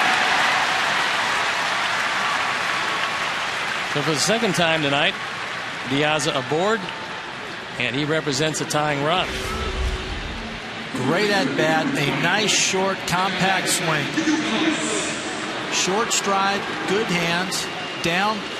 As we saw with Jake, if you're throwing it over the middle of the plate, you're giving those hitters a chance to hit it hard versus the corners. For us, Alejandro hit that one hard, got a base hit. Kevin Youkilis steps in. He singled in the first inning, grounded into a double play in the third.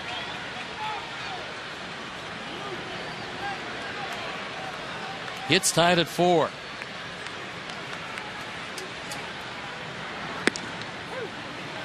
Breaking ball for a strike. Well, congratulations to R.A. Dickey of the New York Mets. He won his 20th, running his record to 20-6 as the Mets beat Pittsburgh 6-5. Pittsburgh now 4 games under 500. At one point they were 16 over 500, thinking that their streak would not reach 20 straight years under 500 this year. And they looked so good through the first half of the year. Very disappointing out there. I'm sure the fans are incredibly frustrated. One chopped foul, and Youkilis in an 0-2 hole. In the Detroit win today, the 5-4 win over Kansas City, Doug Fister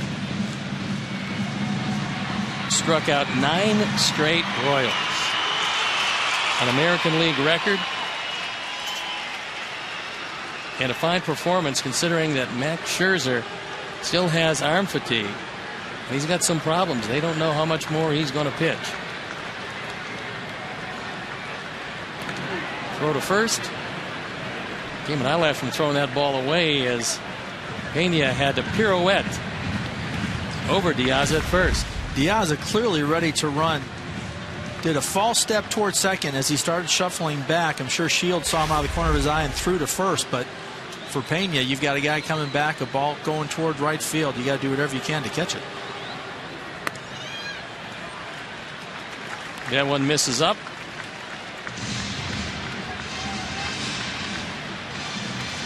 Knowing how well Kansas City has played against us, knowing the talent they have in those young hitters, to go through 9 guys in a row and strike them all out is just phenomenal. It's amazing, actually. But he did it.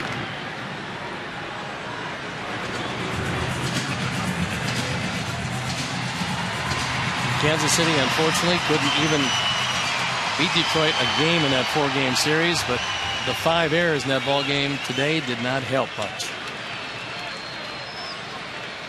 1-2 pitch to Youkilis. Throw to first, just in under the tag. Pena coming off the bag, trying to sell it a little bit. That was probably the best move, best location of a throw to first that James has done. You see Pena even talking to Diaz. You know, that was a lot closer. You came back a little easy. I think I had you, little guy, and lucky for us, he didn't.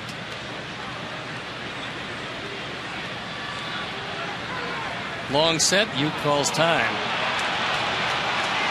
And rightly so. As a hitter, you've got to be yelling. You've got to be saying to that umpire, you can't quietly call for time. But when a pitcher takes you out of your rhythm, you've got to call timeout, especially with 2 strikes, or else very low probability you're going to be successful. You also have to make sure he acknowledges that time. I'm sure that's what Honora was saying to him, too.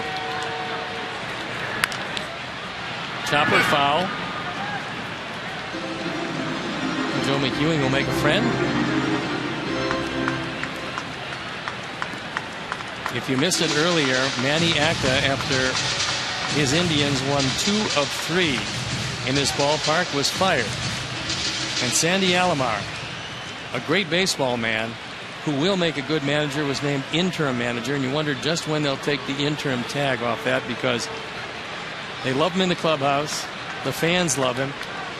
And I think he's finally found the spot, but I hate to see Manny Acta as the fall guy for that. And he hits YOUKILIS.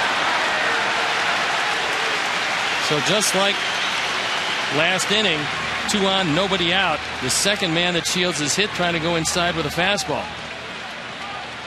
Well, this whole game, Shields has been uncharacteristically wild with 3 walks and now 2 hit by pitches.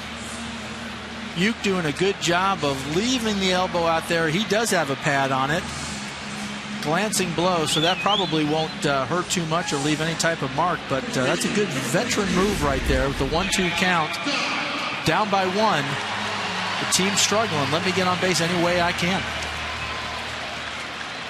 Uke hit for the 17th time, and with that big padding on the elbow, he doesn't hurry to get it out of the way. No. So Adam Dunn, 0 for 1, walked and scored the run in the 4th inning. Looks at a fastball outside. That pad not quite Biggio-like, and I was never one with the Bonds Biggio having catcher's gear as a hitter. Felt that gave a hitter a little too much of a disadvantage, even though I was one. But a little pad, if you're sore you've been hit, I have no problem with that. The shift is on, and Adam has a good cut, fouls it straight back. He got a changeup. He got it where he could handle it about thigh high. That's a mistake by Shields that he got away with.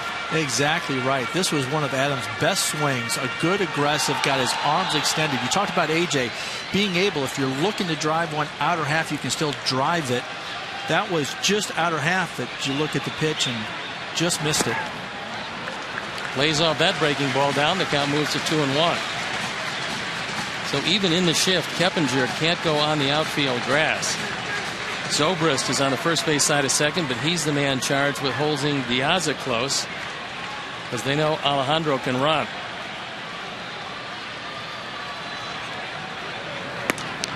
Good fastball for a strike. That one at 94 and shaved off the outside corner. As Shields about to deliver his 81st pitch, which for him a pretty high total with nobody out here in the 5th inning.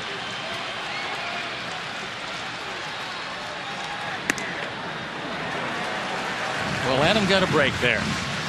Yeah, I was going to say, I'm not too sure where that pitch was. I think it got crossed up on both of them. First one looking for a slider in, he gets the fastball away. Second one looking for a fastball away, gets the slider in, and got a break by Mr. Honora. Count goes full. Runner's not going, and it's ball 4. So for the 2nd inning in a row, Sox load the bases with nobody out against Shields. And we'll bring up Paul KONERKO. Well, you talk about the heart of the order. These are the guys that get paid to drive in runs. And now we've got 3 of them that are, with the exception of Adam Dunn now, the guys that have driven in runs for the White Sox this year. Let's see if we can somehow manage to get not just 1, but 2 or 3. As we used to jokingly say, let's put a crooked number up on the board, not a straight one, because that's how you win games. Now with another pitcher, a younger pitcher, Joe Madden would have everybody up in the bullpen. As it is with Shields, he realizes that his stuff is not quite as sharp as it's been. His control has not been there, and he does have the bullpen up and going. The younger pitcher might not have made it this far. KONERKO grounds to shortstop. Going to be a double play, but it's going to score the tying run.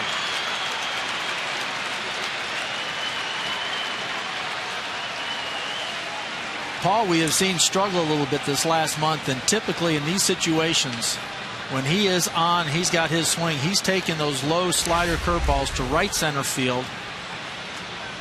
This is exactly what a pitcher wants. I'm sure you love this when you're on the mound. A fastball outside corner, you want a power hitter to try to pull it. Well, you could see the expression on Paulie's face when he left the batter's box, because he realized he fell exactly into what Shields wanted him to do. And that was roll over on a straight change. So now it's up to Alex Rios, who's 1 for 2. His base hit loaded the bases with nobody out last inning. And Lobaton makes another good stop in the dirt.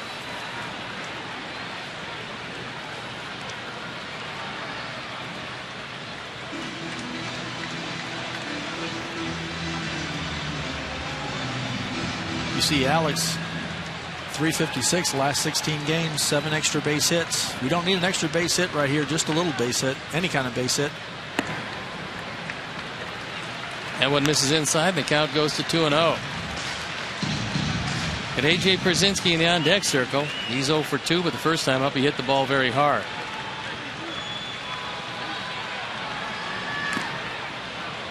Never afraid to throw a straight change, and that's exactly what he got on 2-0. Can you ever look for a 2-0 straight change? You never can. As a hitter, again, the difference between the National League and the American League, your American League pitchers are not afraid to throw that slider change up 2-0, 3-1. And as a hitter, you are so geared for a fastball. And with Shields' great arm action and motion.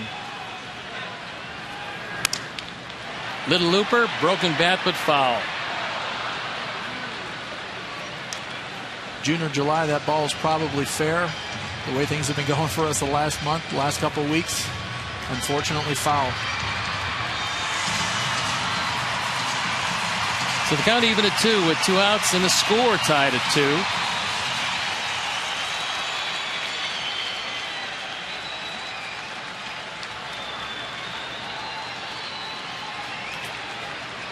2. Outfield, shade them around toward right center. And the line drive well foul. So once again, the straight change, a little too quick. And sometimes as a pitcher, you can make a mistake, but if you make a mistake too far in, too far high, too far low, you can get away with one with the hitter pulling it foul or just fouling it back. That's clearly what happened on that one. 2-2 pitch, he got it. So for the second inning, bases loaded, nobody out, and the second inning, there was no hits to score the run, but the game is tied at 2. We head to the top of the 6th inning.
Race, and as you can see up to the moment, the Orioles and the Athletics are leading the way with the Angels and hot on their back, these Rays, winners of 7 in a row.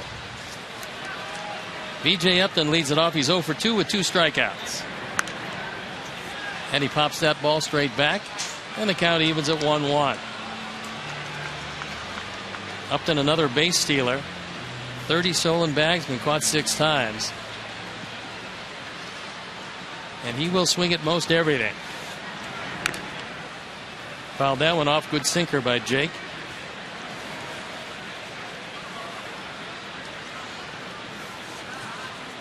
BJ shaking his head there. I'm sure he's thinking, I got to be hitting these a little bit harder on the mistakes. But Jake doing a good job moving it in, moving it out. That's what you want from your pitcher.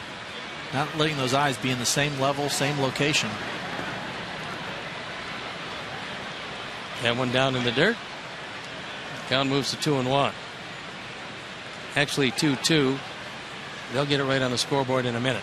Looked like he dropped down a little bit. Did you ever do that when you were on the mound? Yes. Not horribly successfully. That one fouled off.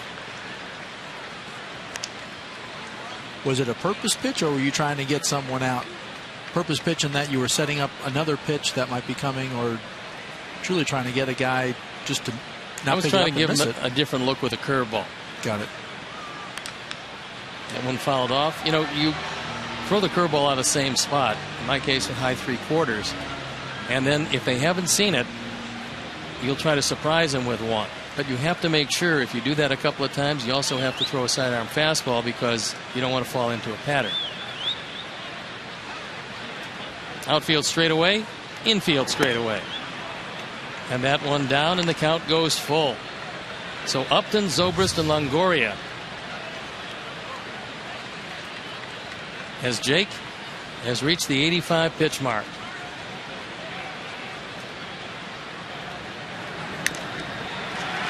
Stayed alive on a changeup, and that's a big difference with Jake. When he won the Cy Young Award in 2007, it was hard slider, 94, 95 mile an hour sinker, and that was pretty much it.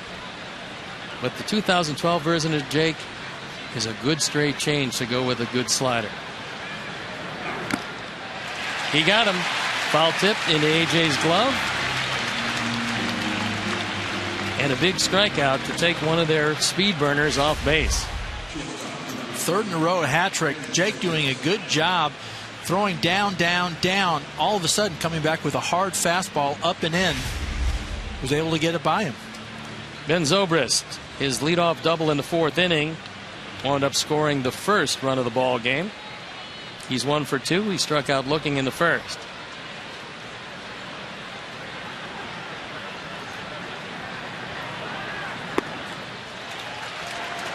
Changeup.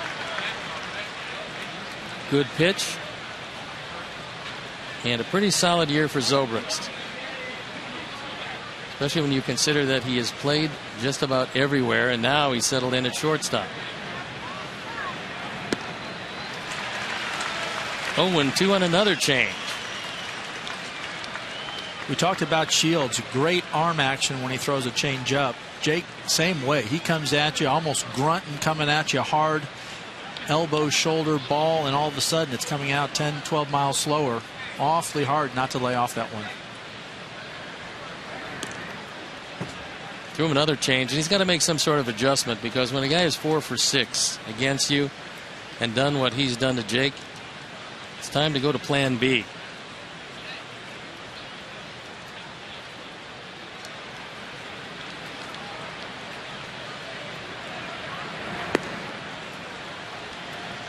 That evens the count at 2-2. Quality starts in the American League. We'll see Price in the finale, Verlander, and Jake Peavy with 21, tied with Hernandez and Vargas of Seattle. Soft ground ball at Gordon Beckham, and he'll put it away for 2 outs here in the 6th. Tomorrow is United Flyaway Friday. One lucky fan will have a chance to win 2 free round trip tickets to anywhere in the continental United States. United Airlines flies. United, proud to fly the White Sox.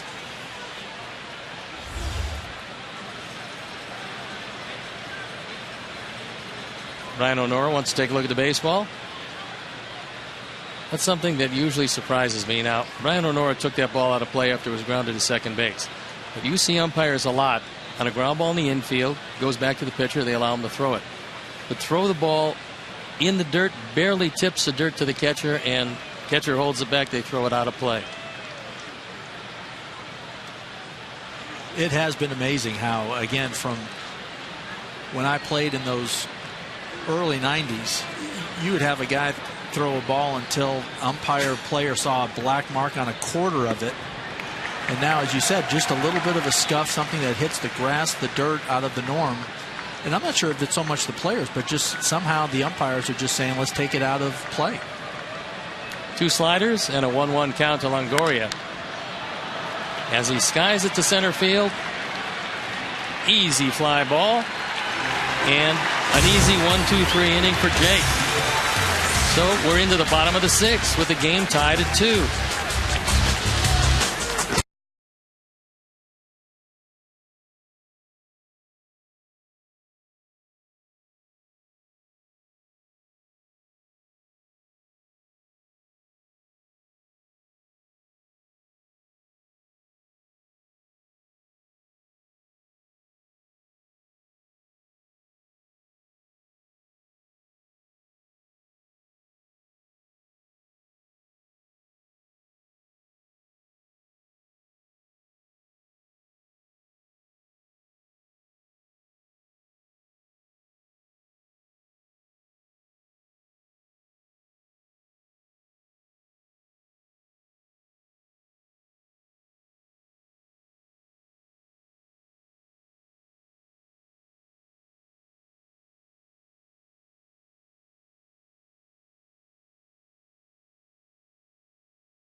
David Faraday to get his predictions on this weekend's Ryder Cup at Medina Country Club. The Pat Boyle Podcast presented by Mazda tonight at 11 on Comcast Sportsnet, fans' best friend. And that is Ken Harrelson's favorite show hosted by David Faraday on the Golf Channel. I do enjoy listening to Faraday. And Hawk is not with me tonight. Mike Huff is sitting in. Hawk's a little under the weather. And hopefully he will be back tomorrow after a victory. But first things first, AJ to lead it off. Last 2 innings, James Shields has loaded the bases with nobody out, gotten away with just 1 run in each inning. And that one fouled right off Lobaton, so Brian O'Nora is going to give him some time to regroup because he's still feeling that. Did you ever catch? Did not. Anywhere? No. Not in Little League? Not Nothing? in Little League. Yourself? Yes, I did. I started out a catcher. And it's plays just like that. Off the left elbow or the point of the shoulder, or having guys run into me at the plate on a throw from the outfield, that convinced me very early, after 4 years of catching, that there's a better life, and it's out there on the mound. Worked very well for you, no doubts. You're right. Catchers have to be thinking, have to be just an Iron Man back there. Little chopper to first base, and Pena is going to take it himself. So AJ now 0 for 3. And we'll bring up DAYAN VICIEDO, who had a painful RBI back in the 4th inning as he got hit with the bases loaded. And the oddity of this game is the 2 runs that have been scored by the Sox. Both were scored without the benefit of a hit. One a hit batsman, the other Paulie grounding into a double play. And as you talked about, both of our big innings, getting the bases loaded, it was walks, it was a hit by pitch, and just 1 single. So we haven't really been putting the fear in James Shield tonight, unfortunately. 91 pitches for Shields. Viciedo, 1 for 1.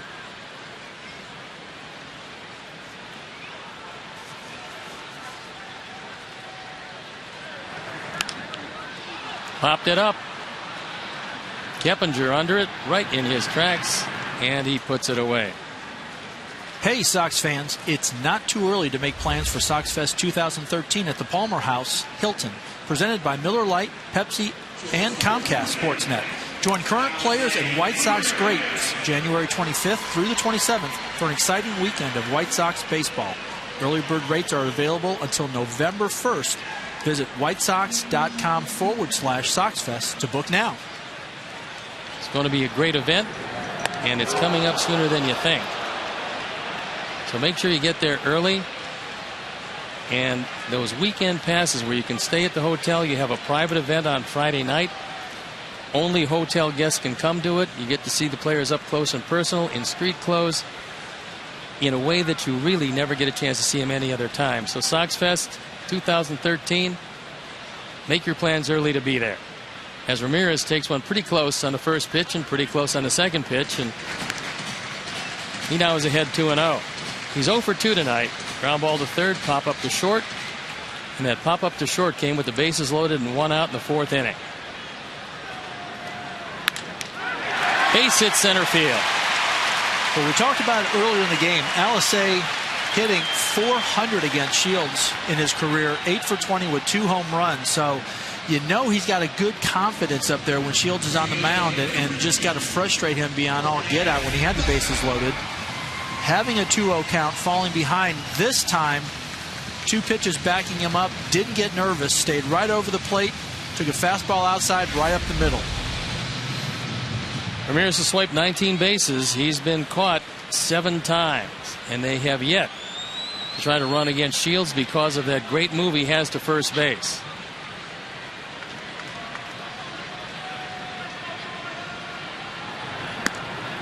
That one almost getting away again, but Lobaton's done a nice job of blocking everything down for Shields tonight. Well, you got 2 schools of thoughts here. Do you want to steal a base, put someone in scoring position for Gordon, or knowing that if you're thrown out, Gordon's leading off the inning, or do you let Gordon, who does have 16 home runs this year, possibly put a 2 spot on the board if Shields makes a mistake? Well, last time up, he lined out hard with the bases loaded to Desmond Jennings in left field. Change up out in front of it, and the count evens at 1-1. You can see Beckham's frustration on that swing. Gordon also one of our few hitters that has a 400+ batting average against Shields. So again, good history. I'm sure he knows that. He's gone back through films, gone back through his memory banks and notes probably, and thinking, let me get out there, especially hitting the last one so hard. Throw to first. Let's see back.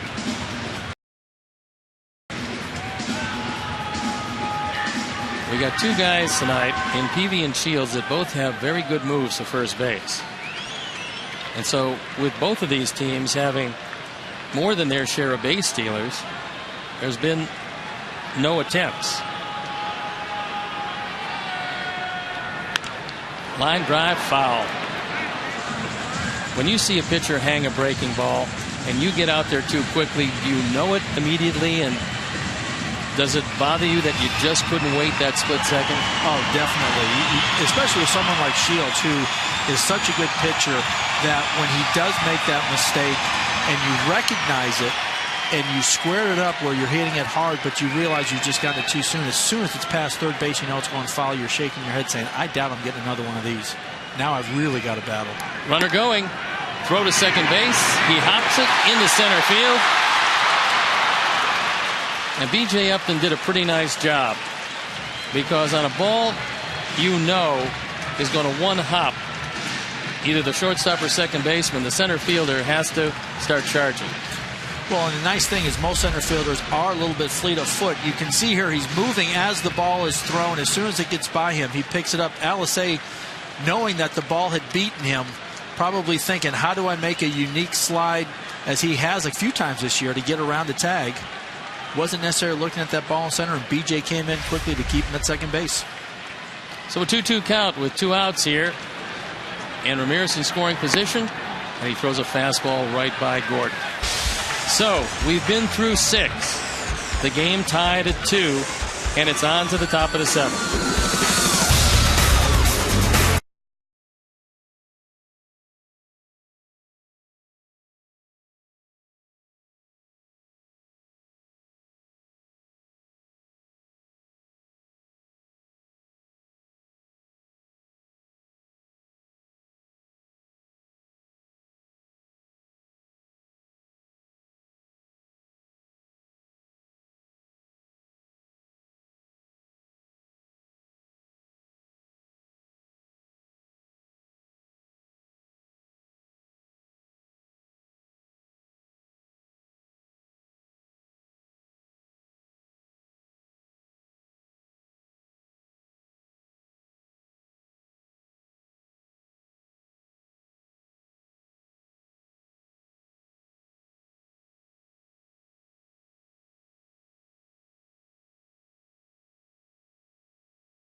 The first time, Viciedo got hit, drives in his 69th run, and they did the same thing in the 5th inning. Bases loaded, nobody out. KONERKO grounds into a double play. They score the tying run. But again, when you load the bases with nobody out, you come away with just 2 runs, and they don't score via the base hit, especially against a club like Tampa, who is used to playing close games, and with their pitching staff and their bullpen as good as it is, you're giving them a lot of opportunities, and unfortunately, Sox have had their opportunities but have squandered them. So it's Carlos Pena going to lead it off. Sacrifice fly in the 4th inning. Scored the first Tampa Bay run. Pena from Dominican Republic. Moved to the United States when he was 12 years old. He's always been known as a great guy in the clubhouse. Not only as a clubhouse leader, but a guy who takes young players under his wing and teaches them how to be major leaguers. And the count moves to 1-1. You're going to find most guys that have any type of productivity as a hitter or player, if they have that makeup, that kind of personality, they're going to find a job with some team, because some team is going to have young kids that they need to bring along. Good change up away. This is Pena's 2nd go-round with the Rays. Spent some time with the Cubs, with the Tigers, with the A's. So he's been around, always carried a Gold Glove caliber first baseman wherever he went. Count goes to 2-2. Keppinger in the on-deck circle, and then it's Scott, who is 2 for 2 against Jake tonight.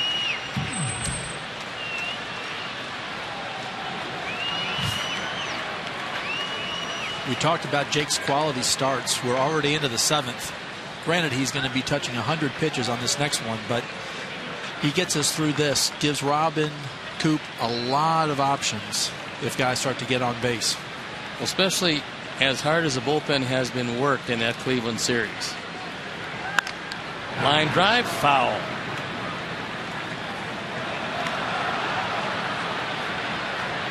We talked about earlier, sometimes as a hitter, when you see it, recognize it, and just explode a little too quickly, it doesn't take long for you to drop your head a little bit and say, oh, I cannot believe I pulled that foul.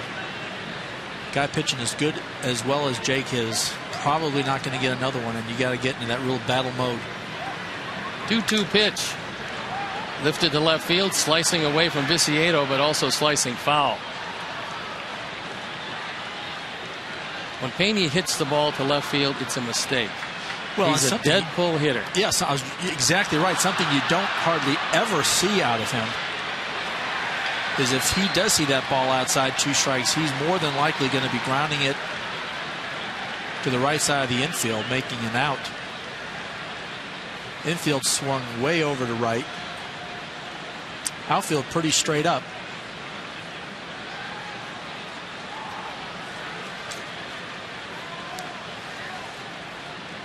But Jake, having thrown a lot of pitches down, the question will be, is he throw one up high and hard? Pitch number 102, and he misses with it. So yet another full count. Looks like that was the thought. AJ setting up inside, showing the glove high. Unfortunately, Jake, that moving fastball, running it a little too far outside. No walks yet for Jake Peavy. He's fanned 6. Given up just 4 hits. And PENA pops it straight up in the infield. Ramirez calling for it. And that ball almost bounced out of his glove. You can see him dancing around second base, starting to pick his feet up. I know third baseman, second baseman, first baseman, when they get really close to that, you start to get a little bit nervous. Dropped his head right as it was coming in. But that's why you use 2 hands. Yeah, one to have it hop and the other to tug it away. Exactly right. Jeff Keppinger, 1 for 2, singled back in the 2nd inning. It was with 2 outs, followed up by a Scott single, but it went for naught as Jake fanned Matt Joyce. So Keppinger takes the first pitch strike.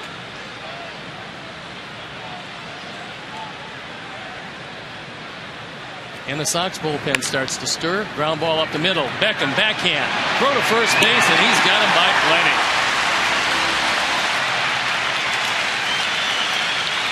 Gordon, the one thing he has done throughout the course of these last 2 years is just, he has been a stalwart on the right side of the infield, making plays like this regularly and routinely. Amazing how quick he got rid of that. Amazing how much Keppinger was out.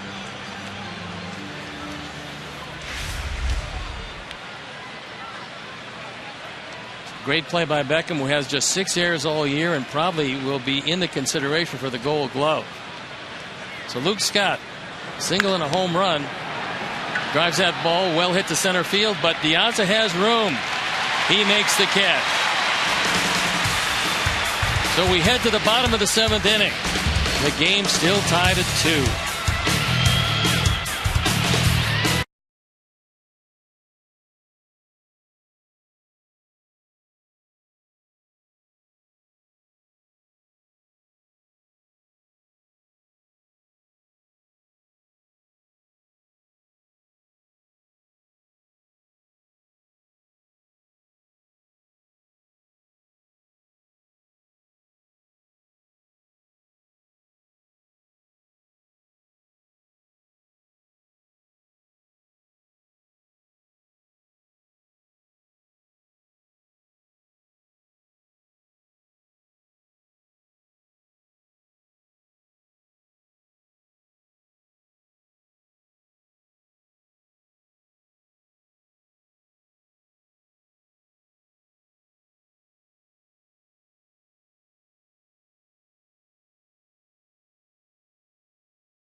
It's the top of the order. Alejandro Diaz to lead it off. He's 1 for 2 with a walk. He scored a run in the 5th inning. And takes a fastball for a strike, and the bullpen up and going for the first time for the Rays.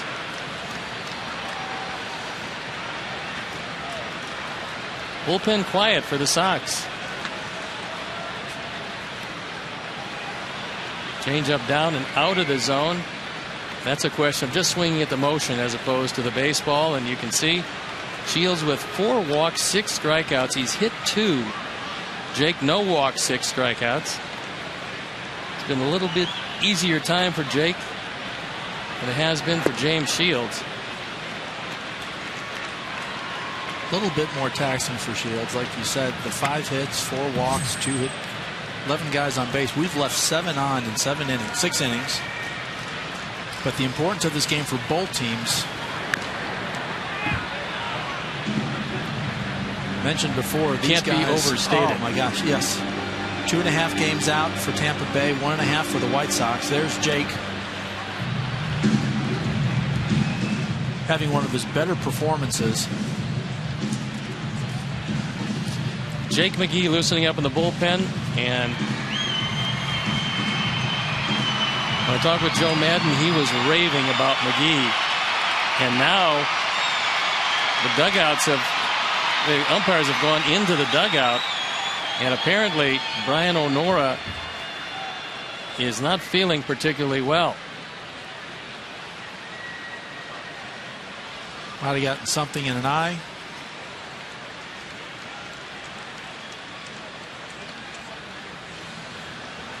Looks like we got Herm Schneider working on him.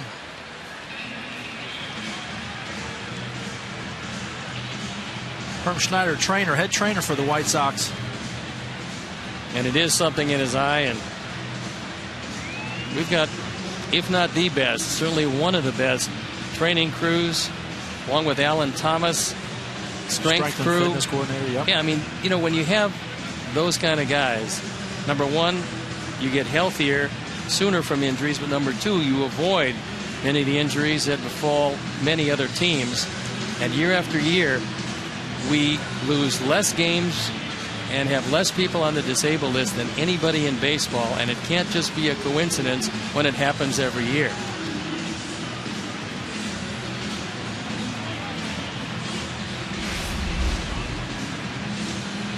As we see the last pitch, ground ball hit the dirt. As he's looking down, yeah, it could very well be he's having some problems with maybe some of the dirt and the clay around home plate kicking up.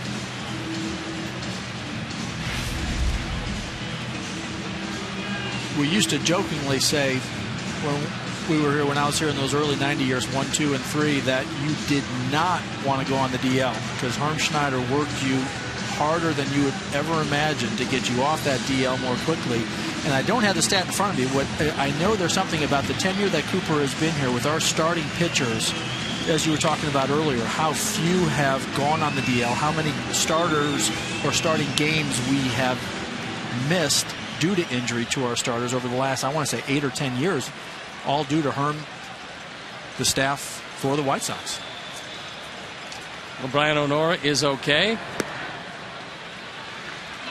And the count moves to 2-2. Piazza, Youkilis, and Dunn, if anybody gets on KONERKO. And the outfield straight away, not overly deep. That one fouled off. Good pitch by Shields, running out of the zone. Alejandro doing a good job just to spoil it, foul it off. Very similar to his second at bat, where he worked the walk after about 7 or 8 or 9 pitches. That one misses down, and once again it's a full count as Shields about ready to deliver pitch number 110. Well, and you wonder if he gets on base, walk, or hit, knowing you have a lefty in the bullpen ready to go, knowing Alejandro is our top base stealer. Does Madden make a move anyways? Line drive center field, but Upton right there to make the play. I felt that he would have left in Shields to face Youkilis, and then use McGee to face Dunn, KONERKO, Rios. He has supreme confidence in Jake McGee.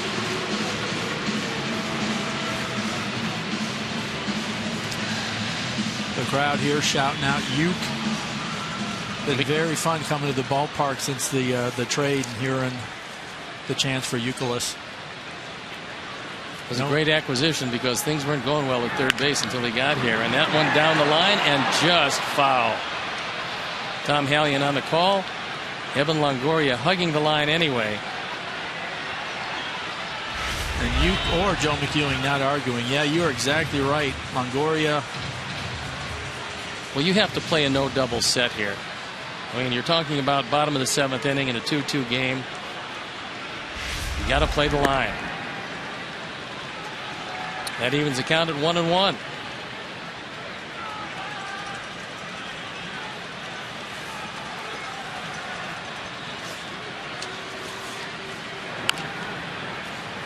Chopped foul again. Kevin this year, 15 of his 19 home runs and 45 of his 59 runs batted in have come in a White Sox uniform. This is the 76th game he will have played in that Sox uniform. So he spoils a good fastball away. And the count stays at 1-2. One out here in the 7th.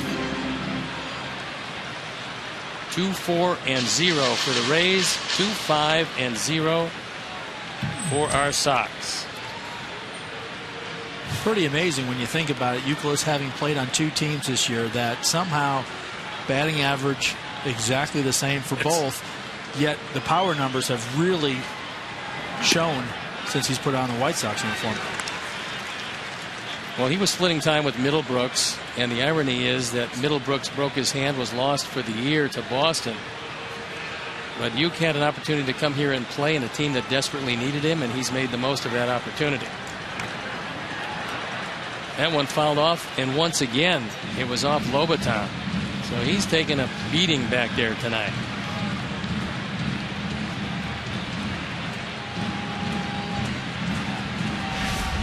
Winora doing a good job of giving a little bit of time. That one's going to leave a mark too. That's an inside thigh. There's not a lot of fat there. That'll be black and blue probably for the rest of the year. Even Uke giving him a little bit of extra time.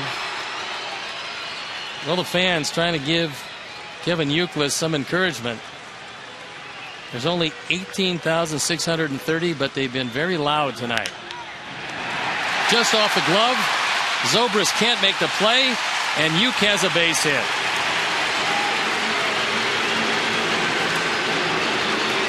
And the chants go up even louder for Uke. Great at bat. Battled him hard. Hit it hard. And again, Longoria doing a great job putting a glove on it. Zobrist almost making an incredible play. You talked about the fact that Madden has been impressed not only with him making the routine plays, but making the spectacular plays. And that's where guarding the line came back to haunt them, because that's at straightaway third base. So that's it for James Shields. Jake McGee will come into the game, and we'll step out and be back after these messages.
TB12 app for your iPhone, iPad, Android, and Windows Mobile.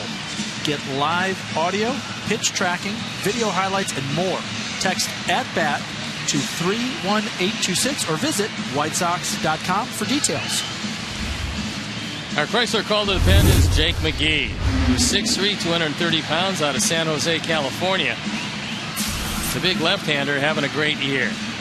67th appearance, 5-2, 2.05 ERA, 17 holds, only 33 hits and 52 2/3 innings. You can tell with 70 strikeouts and 10 walks why Joe Madden thinks so highly of him, and he's being brought in to face Adam Dunn, who's walked twice, grounded into a force play, so he's 0 for 1. And he inherits Kevin YOUKILIS at first base with 1 out here in the bottom of the 7th and a 2-2 tie. Very impressive numbers all around.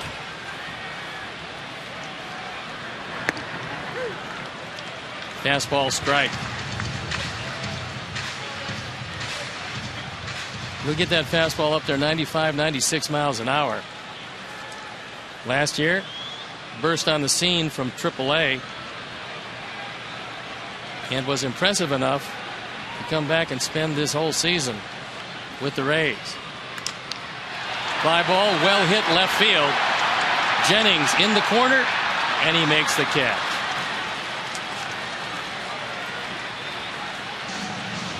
Nice at bat by Adam. Good pitch, hit it well, just not well enough. Got beat just a little bit. Again, first time seeing McGee this year. McGee, what not to like when you're throwing it, rushing up there mid-90s, lefty on lefty. Opponents have a 175 batting average against him. And Adam just not quite able to extend his arms and get that power that we typically see out of him when he hits home runs. Well, last year he started the year at Durham, went 4-2 with a 2.70 ERA, got them to promotion to Tampa Bay. We went 5-2 with ERA 4.5. But he had finally made the big leagues last offseason, the first offseason his entire professional career where he didn't have an offseason job. So you make it to the major leagues, you try to establish yourself, and you get to work out in the offseason instead of just work. Paul KONERKO 0 for 2 with a walk. Looks at a fastball wide. Do you remember that first offseason? I do. I do. Very fondly. Well, I was making $13.5 and scampering to find a job. Doing banquets for $100 if they were night, $50 there was a lunch.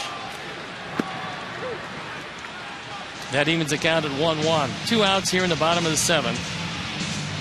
YOUKILIS at first. And it's been just about as every game has been. Tough, tight,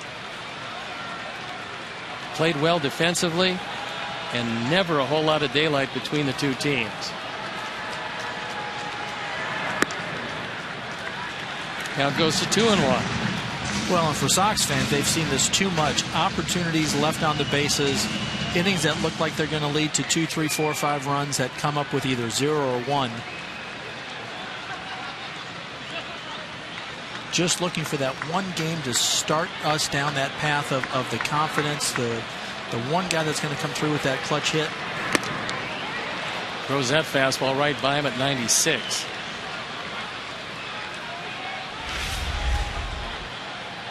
Very hard to rush a fastball by Paul KONERKO, and this one in that upper 90s. Pretty good location on the outer half, a little bit up.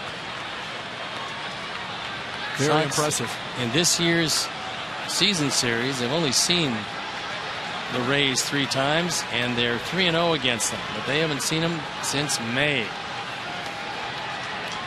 2-2 pitch. That one fouled off. Good looking swing by Paul there. Looks like he's timing it. One of the things Paul KONERKO does so well is when he has that front foot plant, he has great balance. He gives himself a chance to hit inside, outside, high, low pitches. Doesn't mean he always does it, but he gives himself a good chance. One of the better fastball hitters in the big leagues. Not too long ago, might have been called the best fastball hitter in the big leagues.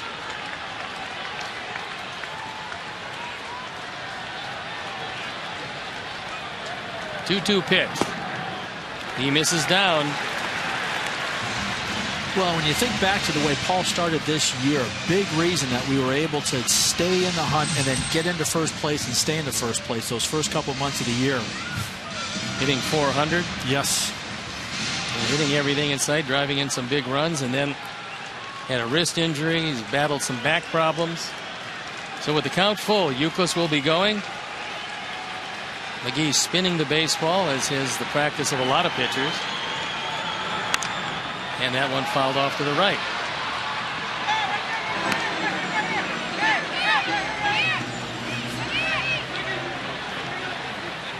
Baldy this year named to his 6th American League All-Star team.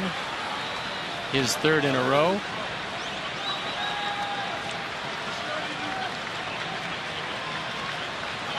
Very deserved, and a reputation around the league as just a quality ball player, quality person, plays the game with class, plays it the right way. Ball 4. So for the second time, KONERKO draws a walk, putting the go-ahead run in scoring position for Alex Rios. Now both Lobaton and PENA coming out to talk with McGee.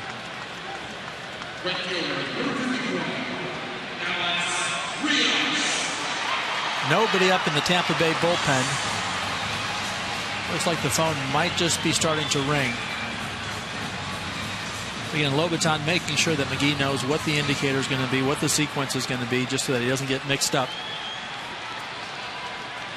Alex 1 for 3 tonight, a base hit in the 4th inning, sandwiched in between a couple of strikeouts in the 2nd and 5th. Outfield playing a step to right center, and a line drive to right field, well hit, but Matt Joyce right there. And so, runners at 1st and 2nd, and that's where they stay. We're through 7. Game tied at 2.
A little under the weather. Mike Huff, kind enough to join me here in the booth tonight.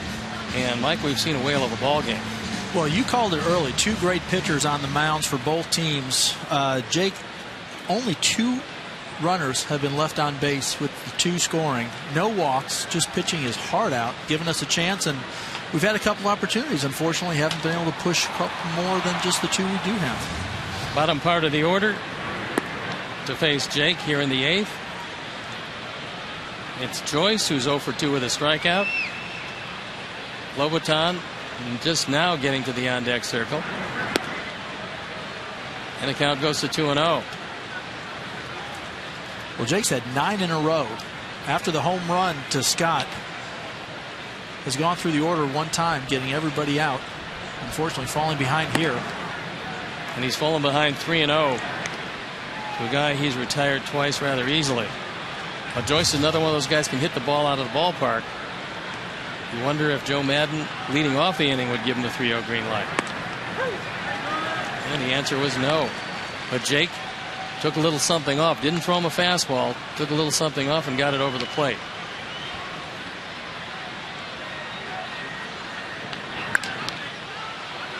The looper to center field. Diaz calling for it. And he puts it away. Now this time Viciedo heard him. Peeled back a little bit. Great job by Jake coming back. 3-0. Taking a little something off, like you said, a little bit of a batting practice fastball that, as a hitter, again, incredibly difficult to try to square it up and hit it hard. And then 3-1. Got him inside just enough to pop him up.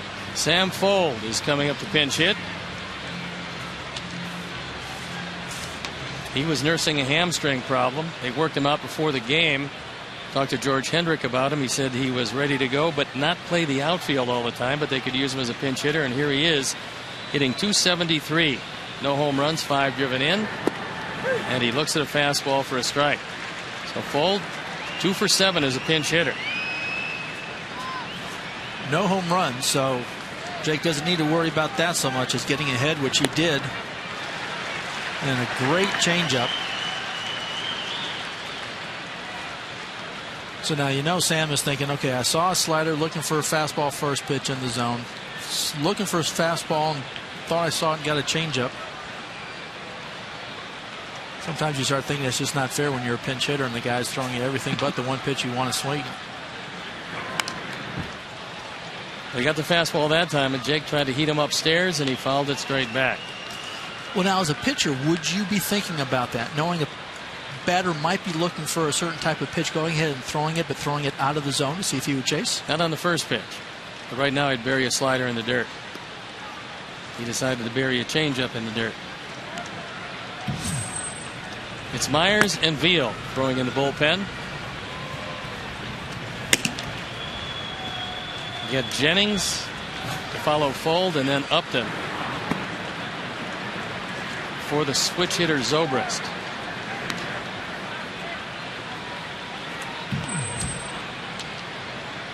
Jake's very close to knocking at the door of 120 pitches. And there's Desmond Jennings in the on-deck circle. And the count now goes to 3-2 as Jake misses with another changeup.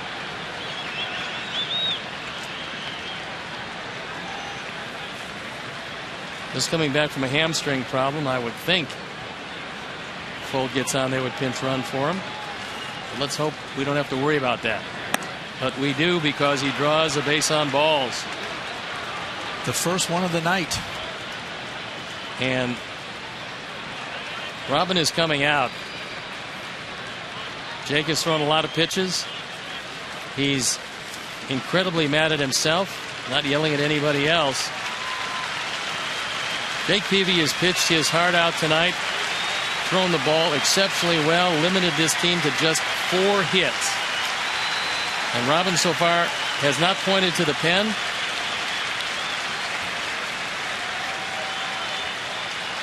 But that's going to be it, and Jake should get a well-deserved standing ovation because he was brilliant tonight. You saw in that graphic right before Robin came out in the walk, 125 pitches was the most he's thrown this year, averaging over 100, 109, but at 121 on the pitch count, knowing how critical this game is to the White Sox, and knowing you've got some guys that just need to get one out or the other, don't have to pitch multiple innings. Went to the pen. And in comes Brett Myers. So as Myers comes in, we'll step out and we'll be back after these messages.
a solo home run to Vinny Rottino.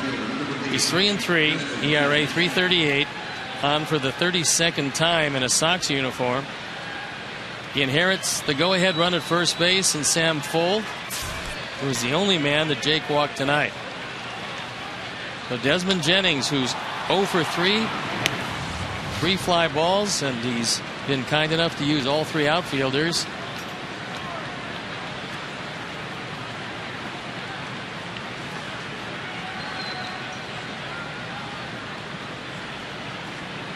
B.J. Upton in the on-deck circle, the outfield straight away.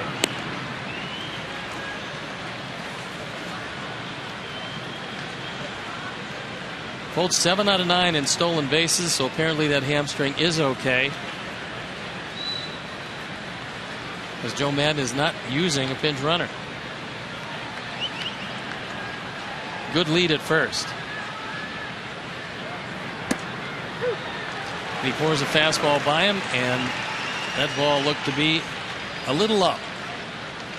You've had the benefit of a few calls, but as a relief pitcher, as your leadoff hitter with the guy on first base that could be stealing, typically you want to give him 1 or 2 pitches, and you hate to see a pitcher throw a fastball that you probably could hit.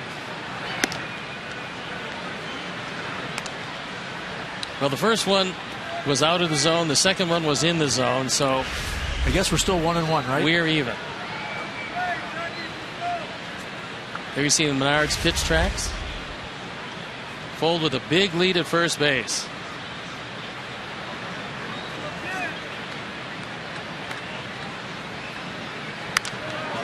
That was a pitch out that he popped straight up, and apparently that's going to work out very much to our favor, and it could have been disastrous. AJ called a pitch out, was going to his right. Brett Myers threw the ball right down the middle, and Jennings popped it straight up. Very frustrating for AJ, I'm sure for the coaches as well, because his call probably came in from the coaching staff. AJ stepping out, reaching back, and again, lucky that it was popped up, because that could have been a lot of different ways that could have been bad. And typical Robin, showing so much emotion in there. Well, occasionally you are due some breaks. And B.J. Upton steps up. He's got the hat trick. Going for the golden sombrero. Strikeout swinging in the first.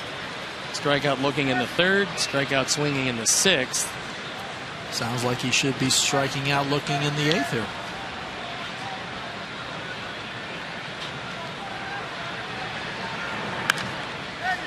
That one fouled back, and quickly Myers ahead 0-1.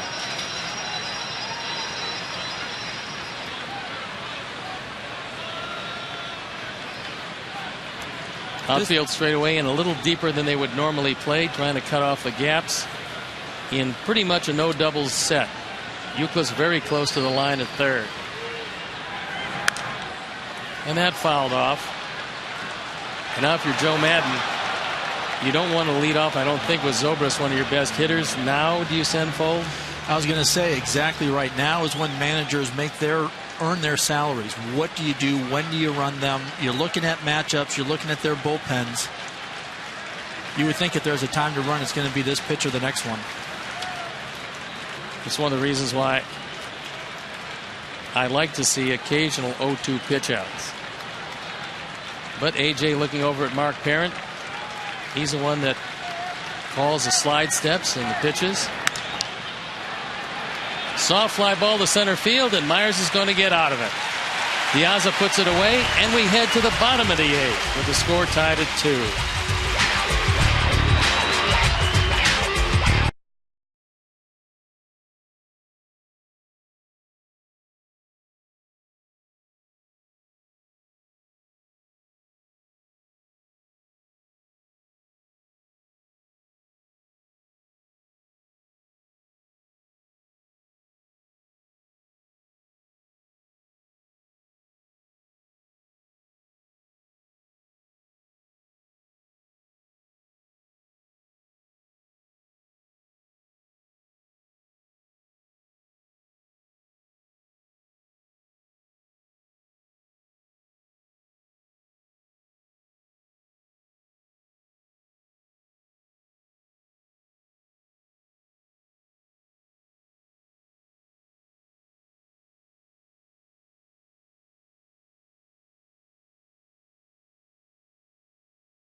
GMC Sports Central. Coming up after the White Sox game, live presented by Orland Park Nissan. We'll have a complete wrap-up of this game and highlights from Detroit's win over the Royals, plus opening ceremonies from the Ryder Cup. So join Mark Shanowski and Gail Fisher for the GMC Sportsnet Central. Tonight, after post-game live, only on Comcast Sportsnet, fans' best friend. Chris Jimenez comes into the game behind the plate, and he'll be catching Joel Peralta. Peralta 1-6, but the ERA pretty respectable at 3.64. On for the 74th time. He's been a very busy man. And 80 strikeouts in 64 in the third innings. You can see why this team set the American League record in strikeouts. And could very well have the Major League record before the season is over. So A.J. Pierzynski will be the first man he looks at. A.J. 0 for 3.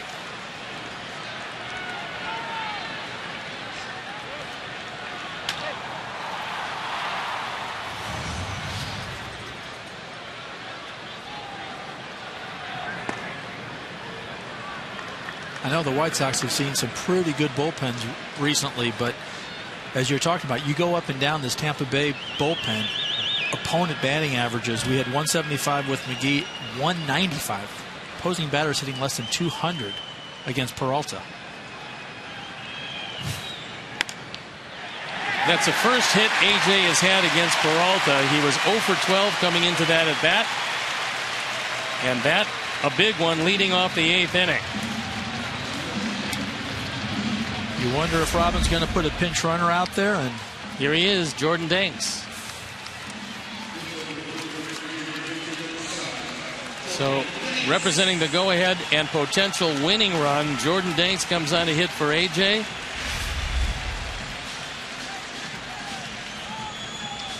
And now Dan Viciedo has not come out, so it could very well be that we're going to see a pinch hitter.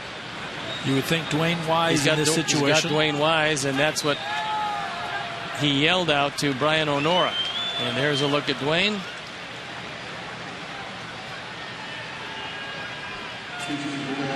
So Wise is a pinch hitter, 2 for 10 this year with the Sox.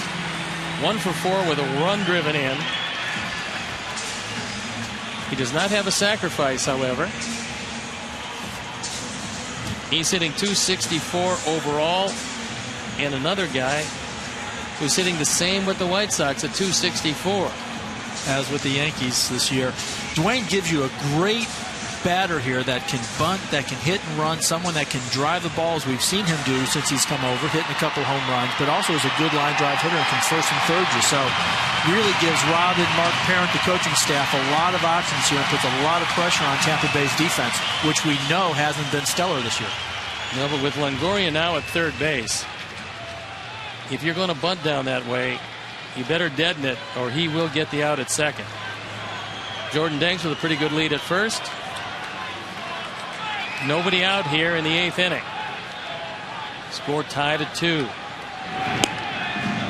And the throw over. Peralta started his career as an outfielder. Converted in 1999. And this year suspended for 8 games because they caught him with pine tar in his glove. Shocking to me that pitchers would use a foreign substance on the baseball, but that's exactly what happened to Peralta. Yeah, us positional players think all of you guys are cheating in some way, shape, or form. Fortunately, the bunt has popped straight back, so we told you Dwayne does not have a sacrifice. However, he's been effective at times bunting for base hits. And there are some guys, for whatever reason, when they square around, they have a very difficult time. When they're trying to bunt for a hit, they can get the bunt down. Wise appears to be one of those guys. It's a strange phenomenon, but when you're squaring around to bunt for a sacrifice, you really need to relax your shoulders. Because if you can take a deep breath, relax your shoulders, your arms will be relaxed, which will make your hands relax. And as you said, some guys, when they're bunting for a sacrifice, tighten up when they square around versus when they're bunting for a hit and they just let everything flow. Joe McEwen going through his set of signs. telling Jordan Danks, make the line drive go through. There's nobody out here in the bottom of the 8th inning in a 2-2 tie. Outfield straight away. Keppinger sneaking toward first base and moving in. And Dwayne takes one in the zone for strike 2. And this really is just lack of confidence as a hitter. That's a fastball right down the middle. That's just not having the confidence in yourself. You're seeing Longoria creep in on you. You're seeing the second baseman starting to charge and just not believing that you can get that ball down. Well, Peralta does have 5 wild pitches, and we do have Chris Jimenez, a new catcher, freshly into the game. So Lobaton was great at blocking low pitches. Maybe Peralta will put Jimenez to the test. High chopper, foul. Count holds at 0-2. He missed it earlier in the games of consequence. Seattle beat the Angels, Los Angeles Angels, 9-4. Oakland lost to Texas 9-7. That's a wild card race that Tampa Bay finds himself in. Detroit defeated Kansas City 5-4 earlier today. And right here, an 0-2 count on Wise with nobody out, and Danks at first.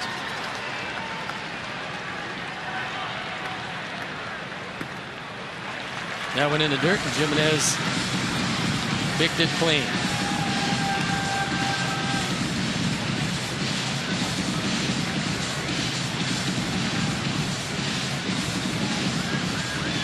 You made a good point, Steve. It'll be interesting to see if they let Danks run at some point in this at bat, knowing you've got a pitcher with a little bit of a slower delivery, high kick, and a new catcher in a critical situation here.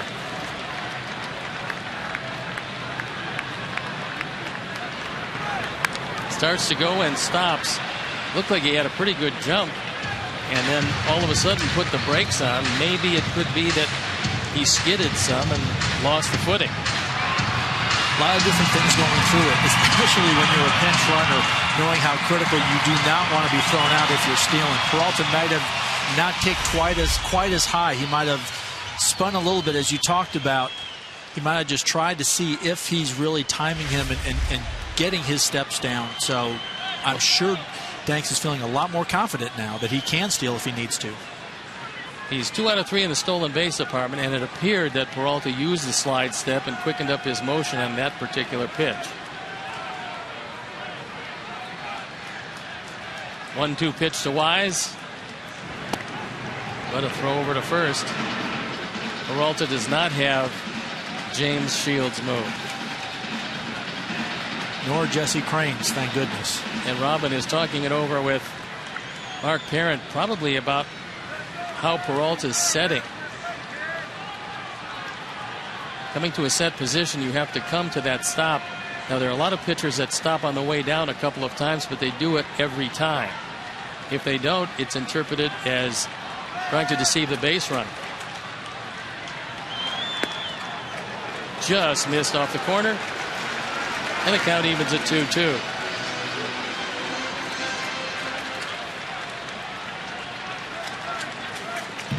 Wayne Wise pinch hitting for Viciedo, who was 1 for 2, got hit by a pitch, drove in the first run of the 4th inning, at the time the tying run, making it 1-1.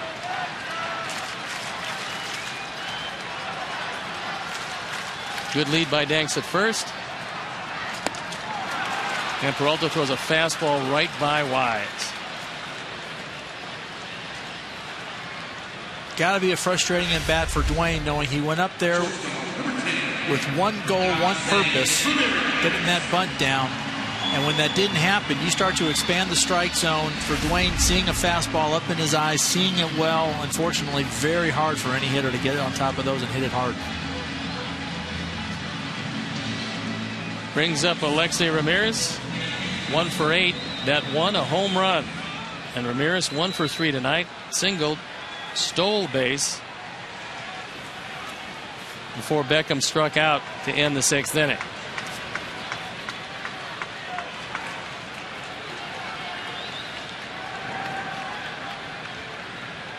There he goes. Fly ball. Upton's got it. Danks has got to get back to first base, and he will. So the hit and run was on. Danks got a very good jump. Unfortunately, Alexei looped it easily into center field. And now they're calling him out. The only thing I can think of is he touched second base and didn't retouch it. This will be interesting to see. Well, we're through 8 innings with the score tied 2-2.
Shifts over to left. Tyler Flowers checks in behind the plate. And Brett Myers stays in the game after throwing 2/3 and getting out of the 8th inning. And he'll be looking at Ben Zobrist. It'll be Zobrist, Longoria, and Pena, the heart of the order. The part of the order that produced their first run in the 4th inning. Zobrist 1 for 3, a leadoff double. And he looks at a curveball for a strike that evens the count at 1-1.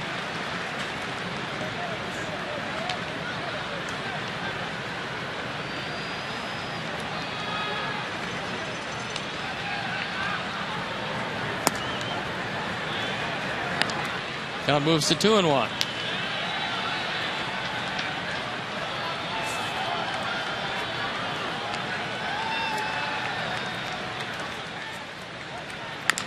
Right back up the middle.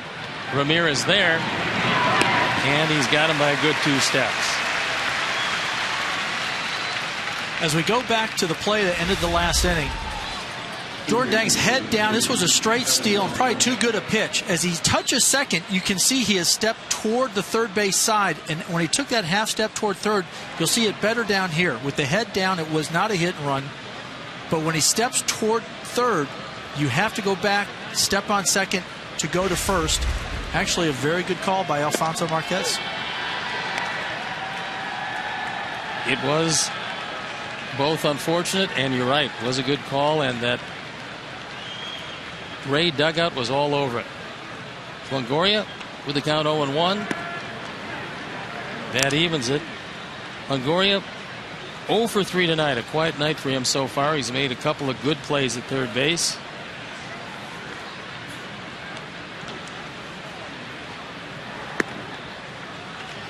Now moves to 2-1. Carlos Pena in the on-deck circle, and it's Veal and Crane in the pen.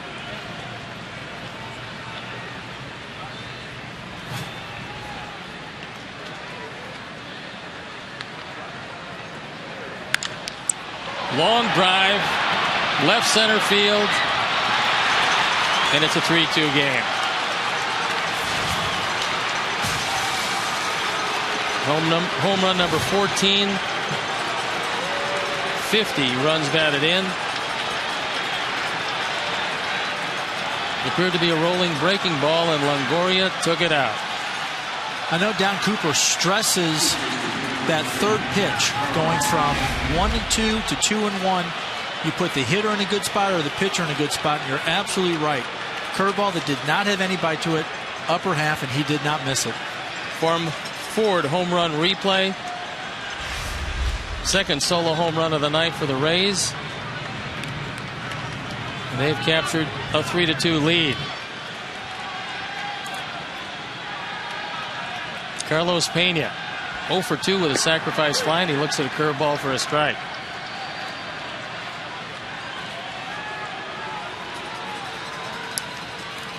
And that curveball is the one that we're more accustomed to seeing from Brett Myers. Tighter rotation, much more of a bite. Unfortunately, didn't see it off Longoria. Well, it was a little flat to Evan.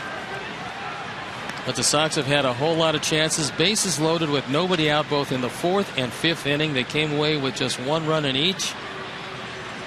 And neither scored via the base hit.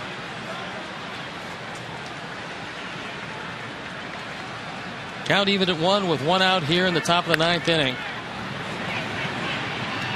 Easy ground ball to Beckham. And 2 are out. For those curveballs, flat versus sharp breaker, is it a shoulder angle, an elbow angle, a wrist angle? What makes the angle, what makes the difference in something that's sharp versus something that's flat? Rotation. Getting on top. The more rotation you get, the more break you get in the ball. The less rotation, the sharper and quicker the break will be, like a slider. So Jeff Keppinger steps up. He's 1 for 3.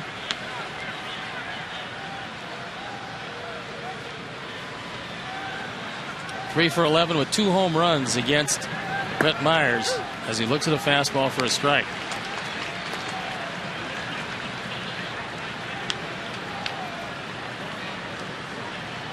And now that all-important third pitch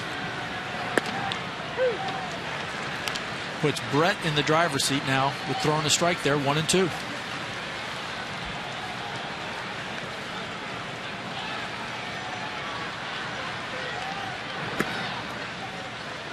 That ball down and out of the zone. And the count goes to 2-2 with 2 outs here, but the Rays have scored a big run. And they've taken the lead. Right at Ramirez. He guns it across, and that's it. But not before the Rays, on the home run by Longoria, take a 3-2 lead. And we head into the bottom of the 9th inning, needing 1, wanting 2.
None other than Evan Longoria. Untying the game with a solo home run, his 14th of the year. He hit it off Brett Myers, and that's the difference in this one to this point. Ryan Roberts checks in the game defensively at second base. And their closer, Fernando Rodney, who's had a remarkable season. .63, 2-2 record, 73rd appearance. And where he used to have trouble getting the ball over the plate, just 15 walks and 71 in the third innings with 71 strikeouts. And his changeup, Mike, is about as good as it gets. Kind of scary when you look at those numbers. And it's almost like you're playing a video game. A guy in the major league, 71 innings pitched, 71 strikeouts, a .63 ERA. And you know he's coming in facing other teams' top hitters, clutch situations, and it seems like he has just had a great season, only not converting on 2 opportunities. And Johnson of Baltimore with more saves at 48.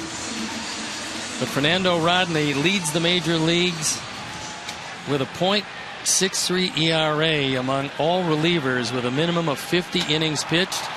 And he's going to look at Dan Johnson, pinch hitting, to lead off the bottom of the 9th inning. Well, we know Dan's had a history of hitting some pretty big home runs. Had a great at-bat earlier in this homestand, working a walk. Infield starting to swing over like an Adam Dunn shift. Well, if anybody would know him, it would be the Rays. And it is exactly like a Dunn shift as the count evens at 1-1.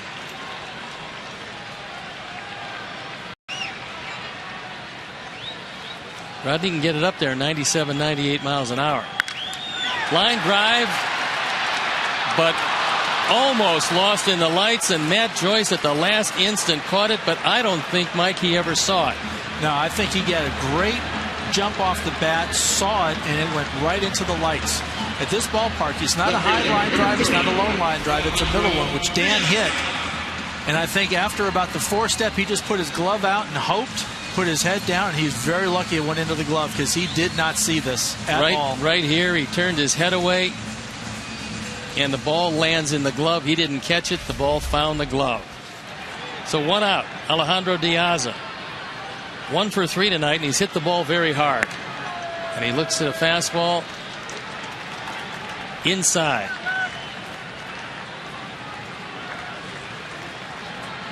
He lined up both in the 1st and the 7th to go with a walk and a base hit. And there was a change, and he almost hit him with it. Kevin Youkilis on deck. But it goes by Youk. The big man. We got something going. Well, first things first, a run down with 2 outs to use. Ground ball, and it's hit right at PENA, and he's going to take it himself. Pretty well hit, but not the result Alejandro was wanting. 2-0, good count. Pretty similar pitch, pretty similar swing to what he got the base hit between 1st and 2nd. Unfortunately, this one right at the first baseman. So Kevin Youkilis with Adam Dunn in the on-deck circle. Youk, 2 for 3. Got hit by a pitch in the 5th inning. Single in the 1st, a single in the 7th. And that fastball poured right down the middle at 97 miles an hour.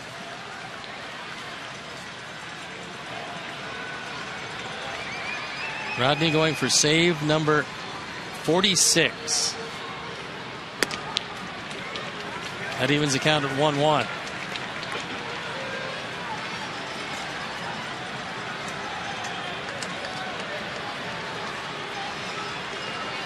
Rodney looking like a pitcher that's just going to rear back and throw as hard as he can with that fastball.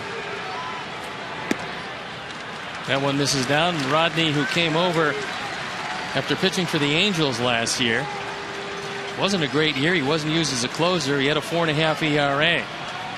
But they trusted him. It's amazing what trust can do. And he's had just a remarkable season. So 2-1 pitch, and he misses outside. 3-1. Well, we got our veteran hitters up.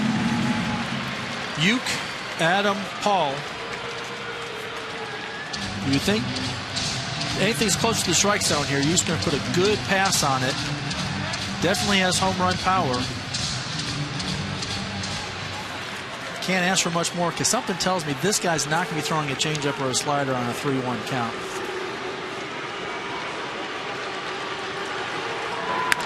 Right back up the middle, base hit. The third hit of the night for YOUKILIS, and he keeps the game alive for Adam Dunn. He got that fastball right down the middle. Well, Uke doing a good job here. Might have got beat a little bit, but a good swing. Took it right up the middle. Didn't try to do too much with it. Orlando Hudson coming into pinch run, which means any type of gapper, we've got a guy that can score from first. And a guy at the plate that, if he gets one in the gap, there's a good chance it might just keep going and we can go home winners, not necessarily losers. Rodney this year, in now 72 innings, has given up 2 home runs. He does, however, have 4 wild pitches. And Hudson will take a lead away at first base.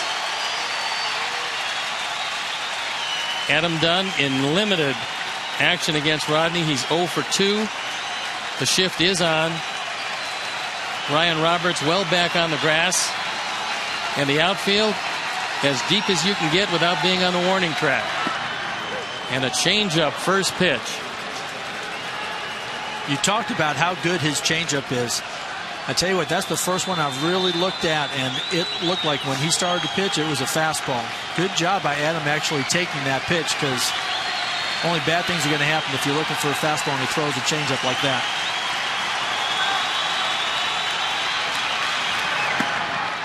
Missed with that fastball inside at 98. Talked to Dave Martinez, the bench coach for Joe Madden, and he said he watched him on the sideline, and he said he couldn't believe how fast his arm came through with that changeup at 83 and the fastball at 98. So the 1-1 pitch. A little tardy and fouled off to the left. 98 miles an hour.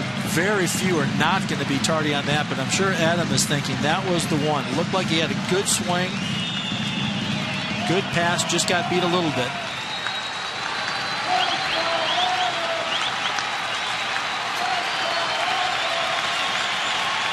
One and 2 count, 2 outs in the bottom of the 9th inning. Hudson leads away, and that ball is down. So the count evens at 2-2 as Rodney misses with a changeup.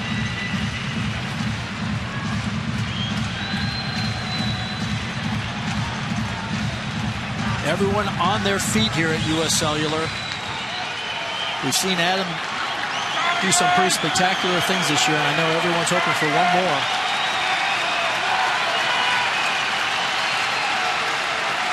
Two-two pitch. That one down and out of the zone, and the count goes full. And a great job not swinging at that one. Well, the advantage here is that Orlando Hudson will be off with the pitch.